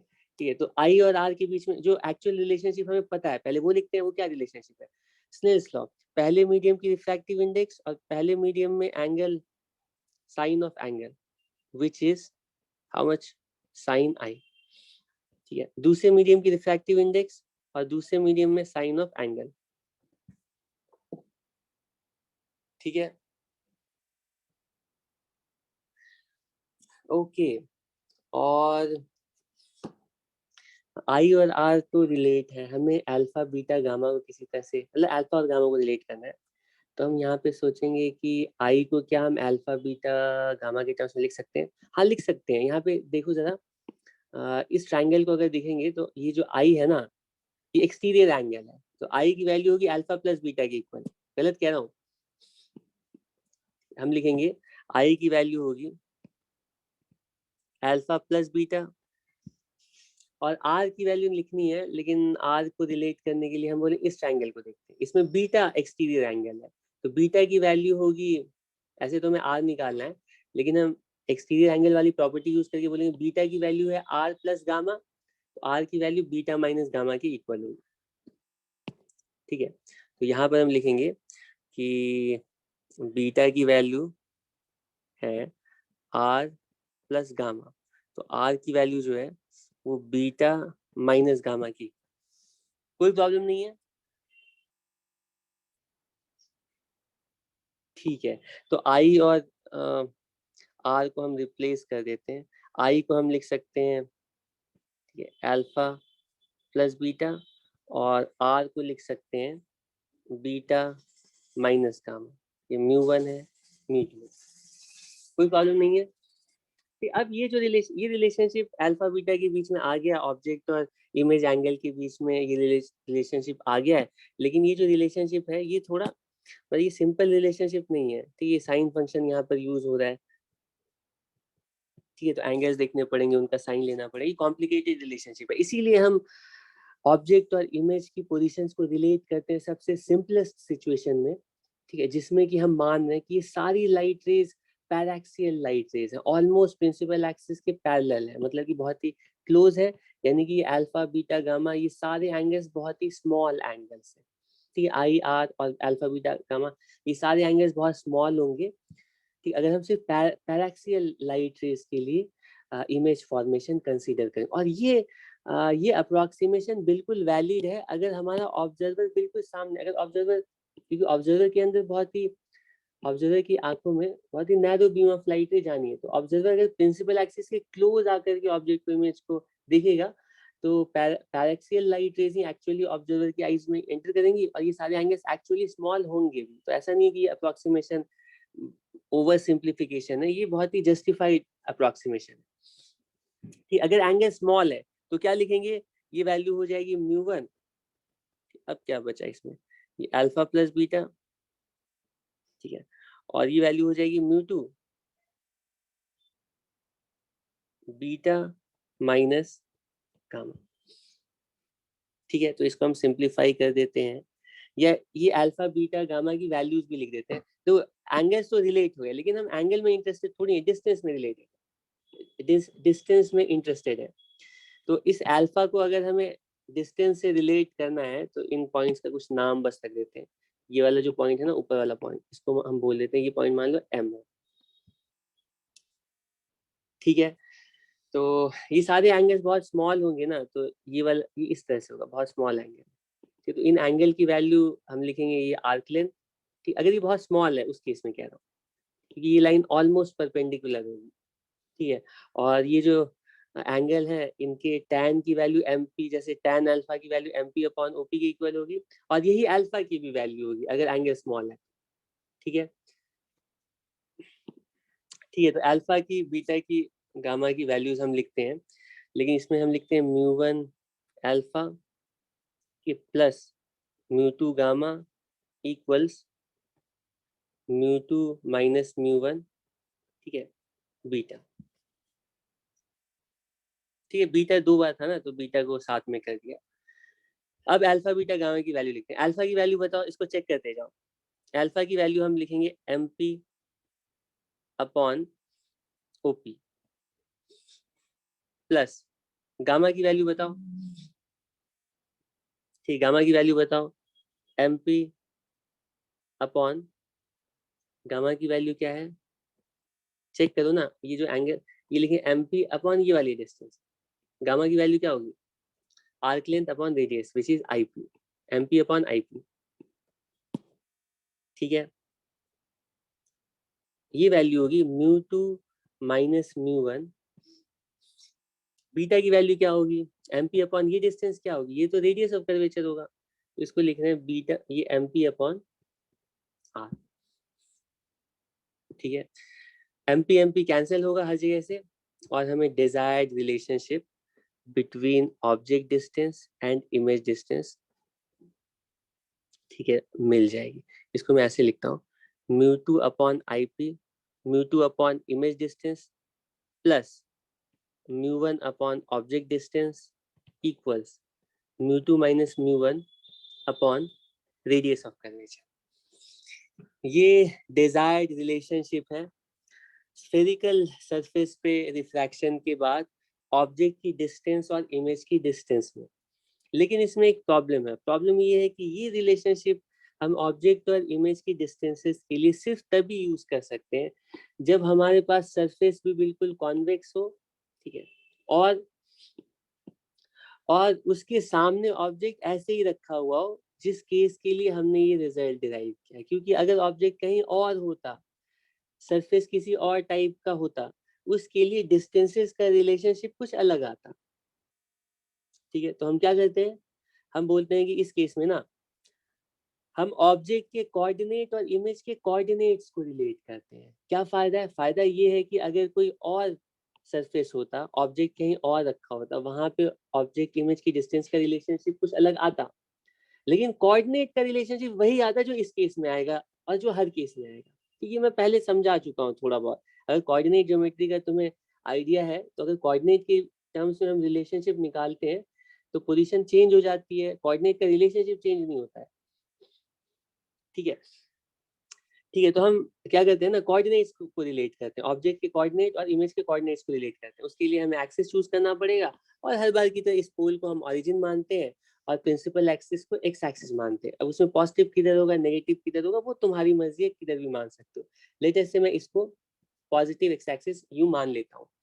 ठीक, अब इस चोजन एक्सिस के अकॉर्डिंग ऑब्जेक्ट का कोऑर्डिनेट, इमेज का कोऑर्डिनेट और सेंटर ऑफ कर्वेचर के कोऑर्डिनेट की वैल्यूज बताओ। बताओ चोजन एक्सिस के अकॉर्डिंग सबसे पहले ऑब्जेक्ट का कोऑर्डिनेट क्या होगा, ये लिखेंगे माइनस ओपी, इसको चेक करो क्योंकि ये नेगेटिव एक्स एक्सिस पर है। और यहाँ पे इमेज का कोऑर्डिनेट क्या होगा, ये प्लस आईपी होगा, चेक करो, सही लिखा है, आईपी डिस्टेंस है और पॉजिटिव एक्स एक्सिस में। तो उसी तरह से सेंटर ऑफ कर्वेचर का कोऑर्डिनेट क्या होगा, और सेंटर ऑफ कर्वेचर के कोऑर्डिनेट को मैं इंटेंशनली यहाँ पर आर स्टार लिख रहा हूँ, ठीक, ताकि इसको तुम आर से कंफ्यूज नहीं करो। ये रेडियस ऑफ कर्वेचर नहीं है, ये जो आर स्टार लिख रहा हूँ, ऐसे आर ही हर जगह लिखा रहता है बुक वगैरह में, लेकिन मैं जानबूझ करके यहाँ पर इंटेंशनली स्टार लगा रहा हूँ रिमाइंड करने के लिए कि ये R represents the x coordinate of centre of curvature of the spherical surface, and this will be equal to plus के सीपी इन दिस केस। अरे ये मैंने आर ही रहने दिया, इसको आर क्यों मैंने लिखा, इसको से सीपी लिखते हैं ना, सीपी है, सॉरी, ये डिस्टेंस सीपी है। ठीक है, अब सारी वैल्यू सब्स्टिट्यूट करते हैं। तो स्फेरिकल सरफेस के लिए रिफ्रैक्शन का फेमस रिजल्ट आता है म्यू2 अपॉन बी। मैं डायरेक्टली सब्स्टिट्यूट करके जो आंसर आ रहा है वही लिख रहा हूँ। ठीक है, minus mu one upon u equals mu two minus mu one upon R star.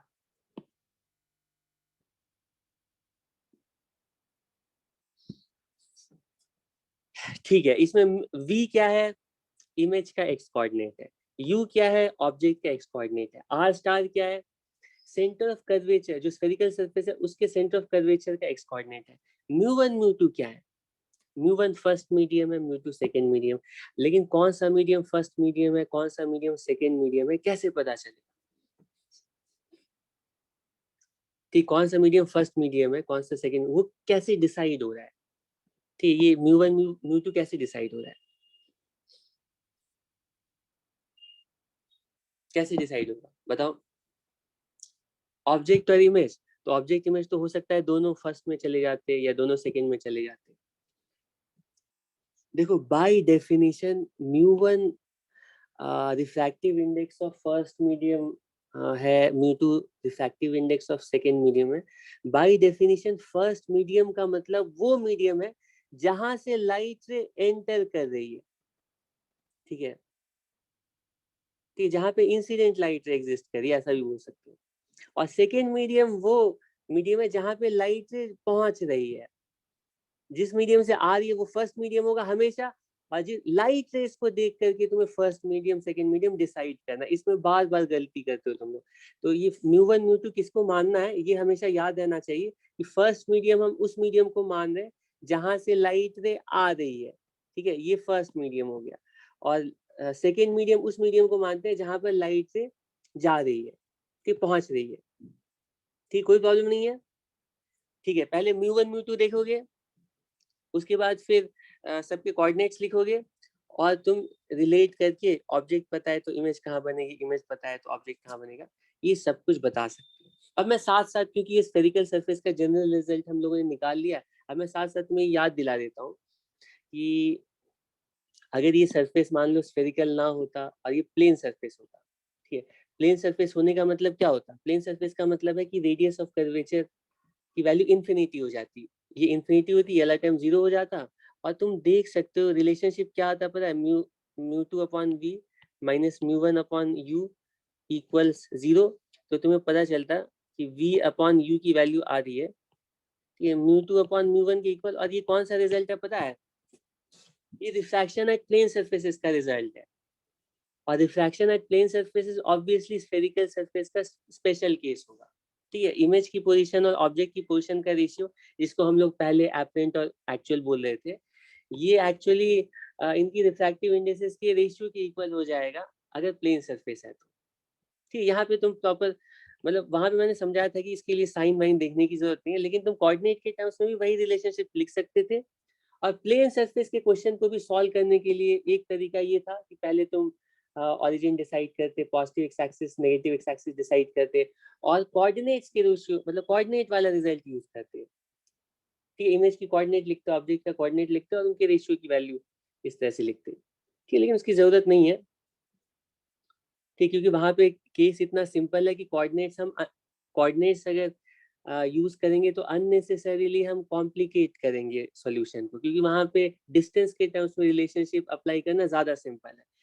लेकिन ये काम हम स्फेरिकल सरफेस के लिए नहीं कर पाएंगे, क्योंकि डिस्टेंस के टर्म्स में अप्लाई करेंगे तो और ज्यादा सिचुएशन कॉम्प्लेक्स हो जाएगी। तो इसीलिए हम स्फेरिकल सरफेस के लिए कोऑर्डिनेट वाला ये रिलेशनशिप यूज करेंगे ऑब्जेक्ट और इमेज को रिलेट करने के लिए। एग्जाम्पल तो एक सिंपल सा क्वेश्चन ले लेते हैं और उसको सॉल्व करते हैं।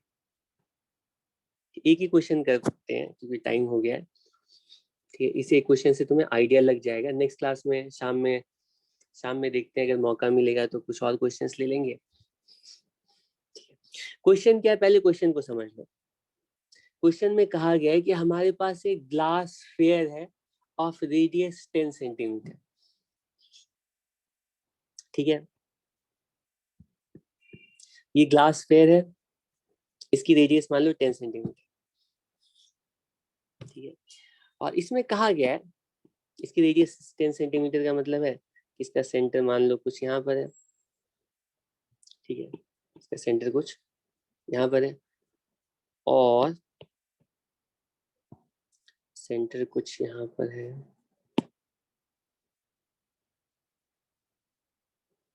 ठीक है। ये सेंटर है और ये ग्लास का बना हुआ है, और इसमें एक एयर बबल आ जाता है, ठीक, कहीं पर एक एयर बबल आ जाता है, ठीक है। एयर बबल कहाँ, कहीं पर भी हो सकता है।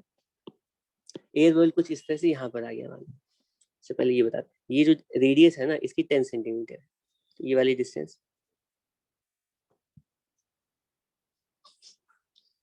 ठीक है। और इसमें कहीं पर एयर बबल आ गया है, बोला गया एयर बबल जो है ना इसके सरफेस से, ठीक है, सरफेस से 4 सेंटीमीटर पर है यहाँ पर, ठीक है। एयर बबल आ गया है। अब क्वेश्चन में पूछा गया है, ये है 4 सेंटीमीटर। क्वेश्चन में पूछा गया है कि अगर इस ग्लास फेयर के अंदर, ठीक है, बबल को हमारा ऑब्जर्वर राइट अबव दी, बिल्कुल एयर बबल के सामने आकर के, एयर बबल को के सामने आकर के देखने की कोशिश करता है, तो इस ऑब्जर्वर को एयर बबल की एपरेंट पोजीशन कहाँ पर दिखाई देगी, मतलब एयर बबल की इमेज कहाँ पर फॉर्म। ट्राई करो। ऑब्जर्वर बिल्कुल बिल्कुल एयर बबल को यहाँ से नहीं देख रहा है, ठीक है, या यहाँ से नहीं देख रहा है, ठीक है। ये बिल्कुल सामने एयर बबल के सामने आकर के देख रहा है। सॉल्व करो।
ठीक है, सॉल्व करना स्टार्ट करते हैं।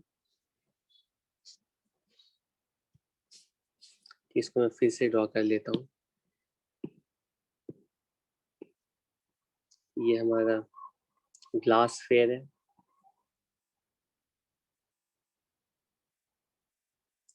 ठीक है, ये हमारा ग्लास फेयर है।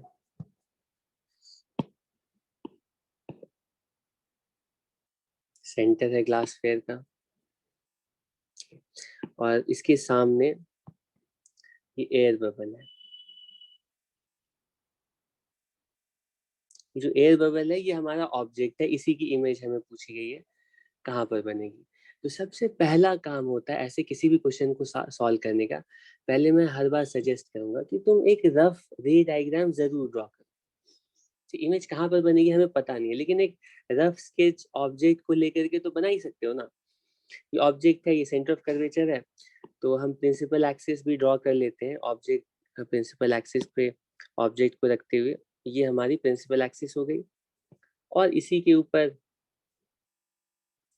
क्योंकि ऑब्जर्वर यहीं से देख रहा है, ठीक है, तो प्रिंसिपल एक्सिस पे रखे हुए ऑब्जेक्ट के लिए इमेज का जो हमने रिजल्ट निकाला है वो यहाँ पर वैलिड होगा।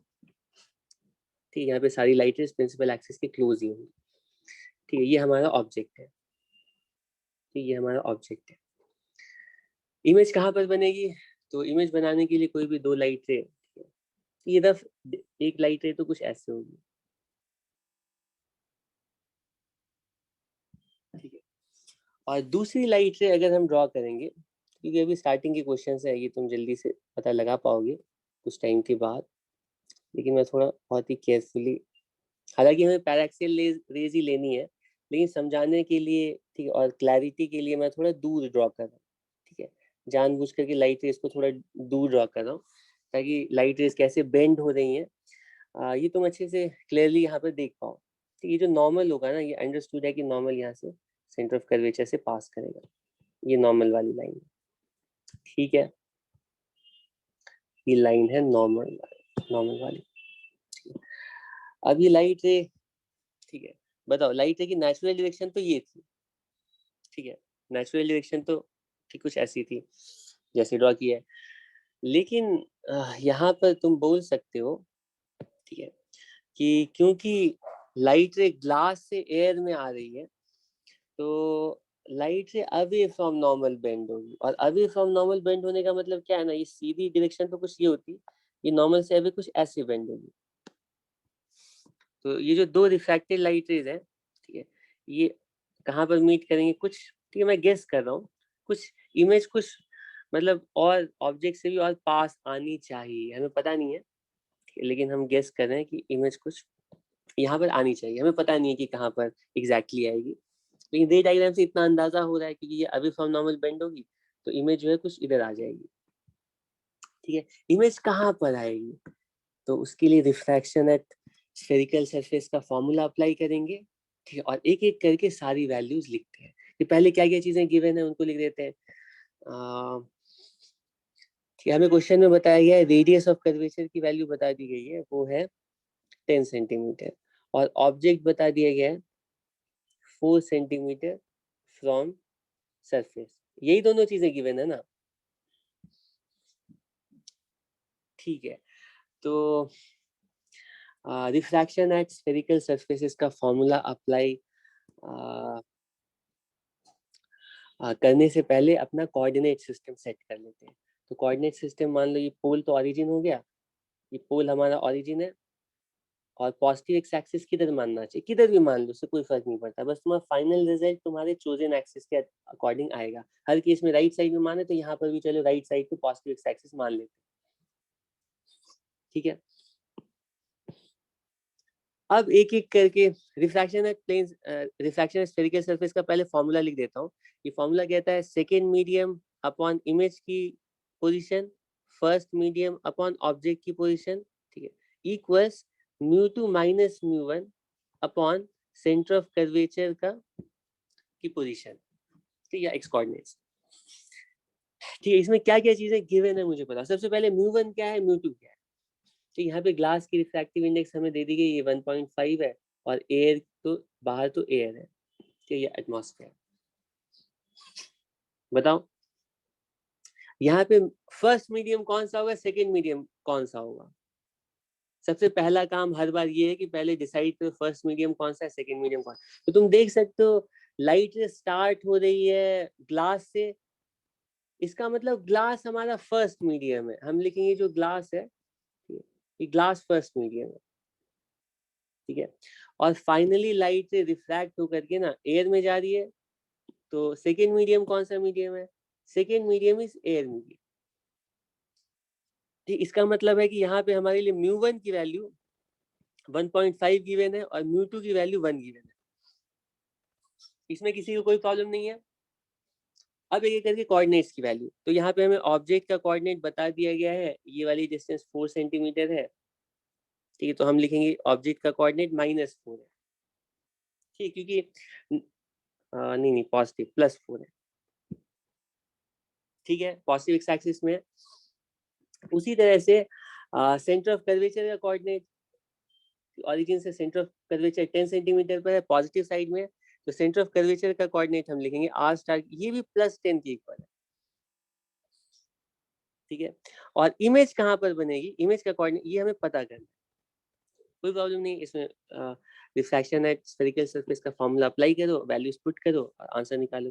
μ2 की वैल्यू लिखेंगे 1 अपॉन b माइनस μ1 की वैल्यू है 1.5 अपॉन u की वैल्यू +4 है, ठीक है। इसको लिखेंगे μ2 1 माइनस सेकेंड मीडियम इज नहीं, second medium minus first medium, second medium is air, first medium is glass, upon centre of curvature का कोऑर्डिनेट ये है +10, ठीक है। तो 1/v ये वैल्यू आएगी,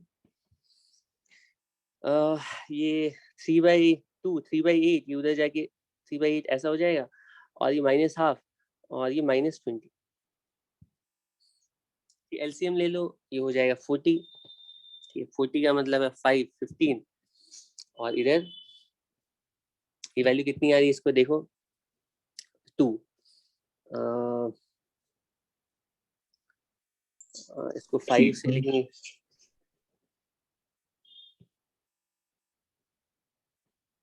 और ये वैल्यू कितनी आ रही है,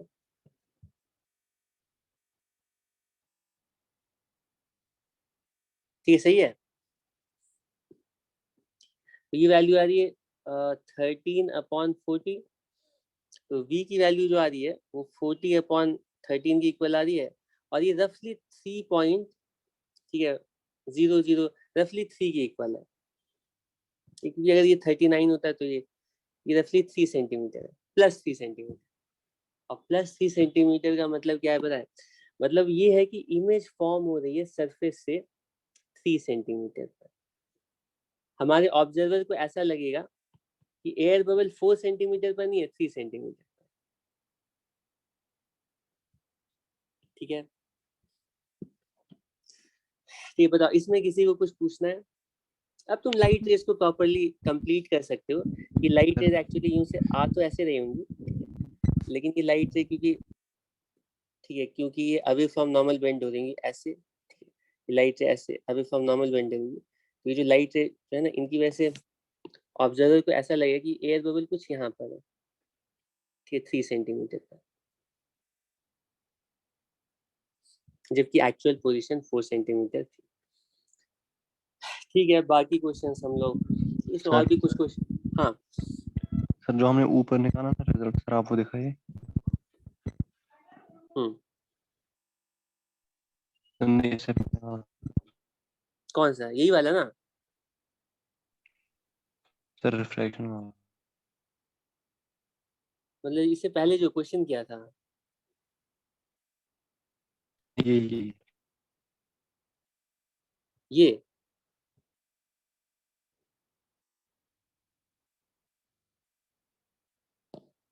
तुम मुझे बताओ कि तुम क्वेश्चन वाला पार्ट पूछ रहे हो या डेरिवेशन वाला पार्ट पूछ रहे हो, कौन सा?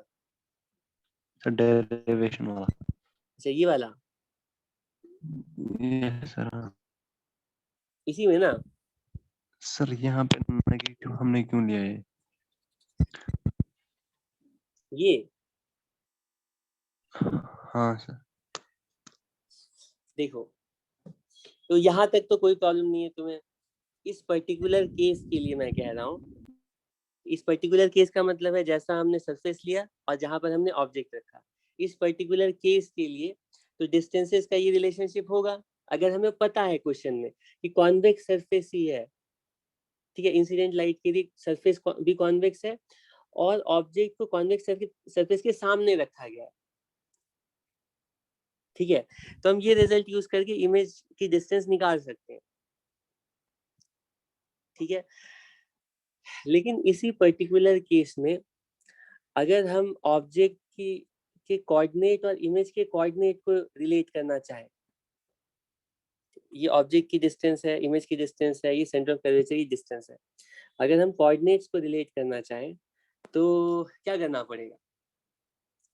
क्या करना पड़ेगा? यहाँ पे ऑब्जेक्ट का कोऑर्डिनेट, इमेज का कोऑर्डिनेट, सेंटर ऑफ कर्वेचर का कोऑर्डिनेट, एक्स कोऑर्डिनेट लाना पड़ेगा। तो कैसे लाएंगे? कैसे लाएंगे? ऑब्जेक्ट का कोऑर्डिनेट लाने के लिए ऑब्जेक्ट की डिस्टेंस और ऑब्जेक्ट के कोऑर्डिनेट को रिलेट करना पड़ेगा ना, और वो रिलेशनशिप हमें पता है इस पर्टिकुलर केस में, ठीक है। ये ओरिजिन है, ये यहाँ पर वाई एक्सिस है, ये एक्स एक्सिस है, ठीक है, ये पॉजिटिव साइड है, ये नेगेटिव साइड है। इसमें ऑब्जेक्ट हम देख रहे हैं कि नेगेटिव एक्स एक्सिस में लाई कर रहा है, तो ऑब्जेक्ट का जो एक्स कोऑर्डिनेट होगा वो माइनस होगा। मान लो ये वाली डिस्टेंस 4 है, तो ऑब्जेक्ट का एक्स कोऑर्डिनेट -4 लिखते हैं ना, तो ये जो 4 है वो ओपी है, ठीक, ऑब्जेक्ट की डिस्टेंस ओपी है और नेगेटिव एक्स एक्सिस में लाई कर रहा है ऑब्जेक्ट यहाँ पर। तो इस पर्टिकुलर केस में ऑब्जेक्ट का कोऑर्डिनेट अगर हमें लिखना होता तो -OP ही तो लिखते, इसमें क्या प्रॉब्लम है? और इस पर्टिकुलर केस में इमेज का कोऑर्डिनेट लिखना पड़ता है, तो इमेज पॉजिटिव एक्स एक्सिस में है, तो इमेज का कोऑर्डिनेट हम लिखेंगे +IP। और इसी पर्टिकुलर केस में सेंटर ऑफ कर्वेचर का एक्स कोऑर्डिनेट +CP, ठीक है। तो जैसे ही हमने ऑब्जेक्ट, इमेज और सेंटर ऑफ कर्वेचर के कोऑर्डिनेट्स लिखे, तो कोऑर्डिनेट और डिस्टेंस के बीच में रिलेशनशिप आ गई, क्योंकि हमारा फॉर्मूला डिस्टेंस के टर्म्स में था। हम चाहते हैं कि डिस्टेंस वाला फॉर्मूला कोऑर्डिनेट के फॉर्मूले में कन्वर्ट हो जाए, तो डिस्टेंस और कोऑर्डिनेट का रिलेशनशिप निकालना पड़ेगा, वो हमने निकाल लिया ऐसे कि जैसे ये रिलेशनशिप निकला, अब हम ओपी की वैल्यू यू के टर्म्स में लिख रहे हैं, तो ओपी की वैल्यू होगी -U, आईपी की वैल्यू होगी +V और सीपी की वैल्यू होगी +R। तो हम डिस्टेंसेस को अब कोऑर्डिनेट से रिप्लेस कर देंगे, ठीक है। तो हमें कोऑर्डिनेट का रिलेशनशिप, हालांकि ये कोऑर्डिनेट का रिलेशनशिप इस पर्टिकुलर केस के लिए ही आया है, लेकिन मैंने बताया कि तुम किसी भी केस में कोऑर्डिनेट का रिलेशनशिप निकालोगे वो सेम आएगा, किसी भी केस में डिस्टेंस का रिलेशनशिप निकालोगे अलग अलग आएगा। इसीलिए हम कोई भी एक केस उठा लेते हैं, उसमें कोऑर्डिनेट का रिलेशनशिप निकालते हैं और बोलते हैं ये हर केस में वैलिड है, सरफेस कैसा भी हो, ऑब्जेक्ट कहीं पर भी रखा हो, ठीक है। ठीक है सर, लेकिन इस हाँ, सरफेस पे डिपेंड करना चाहिए ना। क्या क्या बताओ? मतलब अगर सरफेस डिफरेंट होगी तब। तब डिफरेंट आना चाहिए, तुम कह रहे हो। हाँ, तो तुम डिफरेंट सरफेस बनाओ और उसके लिए डिफरेंट तुम रे डायग्राम बना करके इमेज कहीं और आएगी, और इसी तरह से ना ज्योमेट्री अप्लाई करके वहां पे रे डायग्राम कुछ और बनेगी, वहां पे ज्योमेट्री अलग तरीके से तुम आई आर को रिलेट करोगे, और ये रिलेशनशिप सेम नहीं आएगा, मैं तुम्हें पहले ही बता रहा हूँ। लेकिन जब उनको कोऑर्डिनेट में चेंज करोगे ना, ये गारंटी है कि यही रिलेशनशिप आएगा, ठीक है। तुम्हें उस दिन भी तो बताया था तुम लोगों को स्टार्टिंग में कि कोऑर्डिनेट का जो रिलेशनशिप है ना, जैसे ये सिंपलेस्ट फॉर्म में बताया था कि एक्स कोऑर्डिनेट, मान लो 2 पॉइंट का एक्स कोऑर्डिनेट है और उसको यूज करके हम कोऑर्डिनेट को यूज करके डिस्टेंस मान लो लिख रहे हैं। मान लो ये ए पॉइंट है, बी पॉइंट या ए बी है, ठीक है। तुमने फॉर्मूला बना दिया, सब कुछ पॉजिटिव लेकर के ए बी की वैल्यू तुमने निकाली, ये वैल्यू आ गई एक्स बी -x से, कोऑर्डिनेट के टर्म्स में x coordinate of b minus, distance के टर्म्स में लिखते ओ बी -OA, लेकिन मैं डिस्टेंस वाला नहीं यूज कर रहा हूँ, ठीक है। चलो तुम बोलते हो कि ए बी की वैल्यू होगी ठीक है, OB माइनस OA,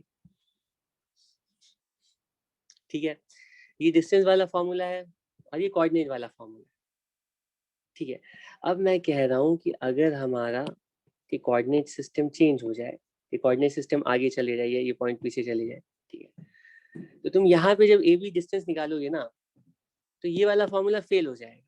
इस पर्टिकुलर केस के लिए डिस्टेंस वाला फॉर्मूला तुम्हें अप्लाई करना पड़ेगा, लेकिन कोऑर्डिनेट्स अपने आप को सेल्फ एडजस्ट करेंगे हमेशा, और ये फॉर्मूला अभी भी AB की लेंथ निकालने के लिए अभी भी वैलिड रहेगा, ठीक। XB माइनस ये -3 होगा, ये -5 होगा, सब्ट्रैक्ट करोगे 2 आएगा, ठीक। अभी भी ये फॉर्मूला कोऑर्डिनेट सिस्टम चेंज हो जाने की वजह से और ठीक है अलग अलग पोजीशन में ऑब्जेक्टिव में जाने से वो अपने आप को सेल्फ एडजस्ट करके ये रिलेशनशिप दूसरे, ठीक है, कोऑर्डिनेट्स दूसरे कोऑर्डिनेट्स में भी वैलिड रहते हैं,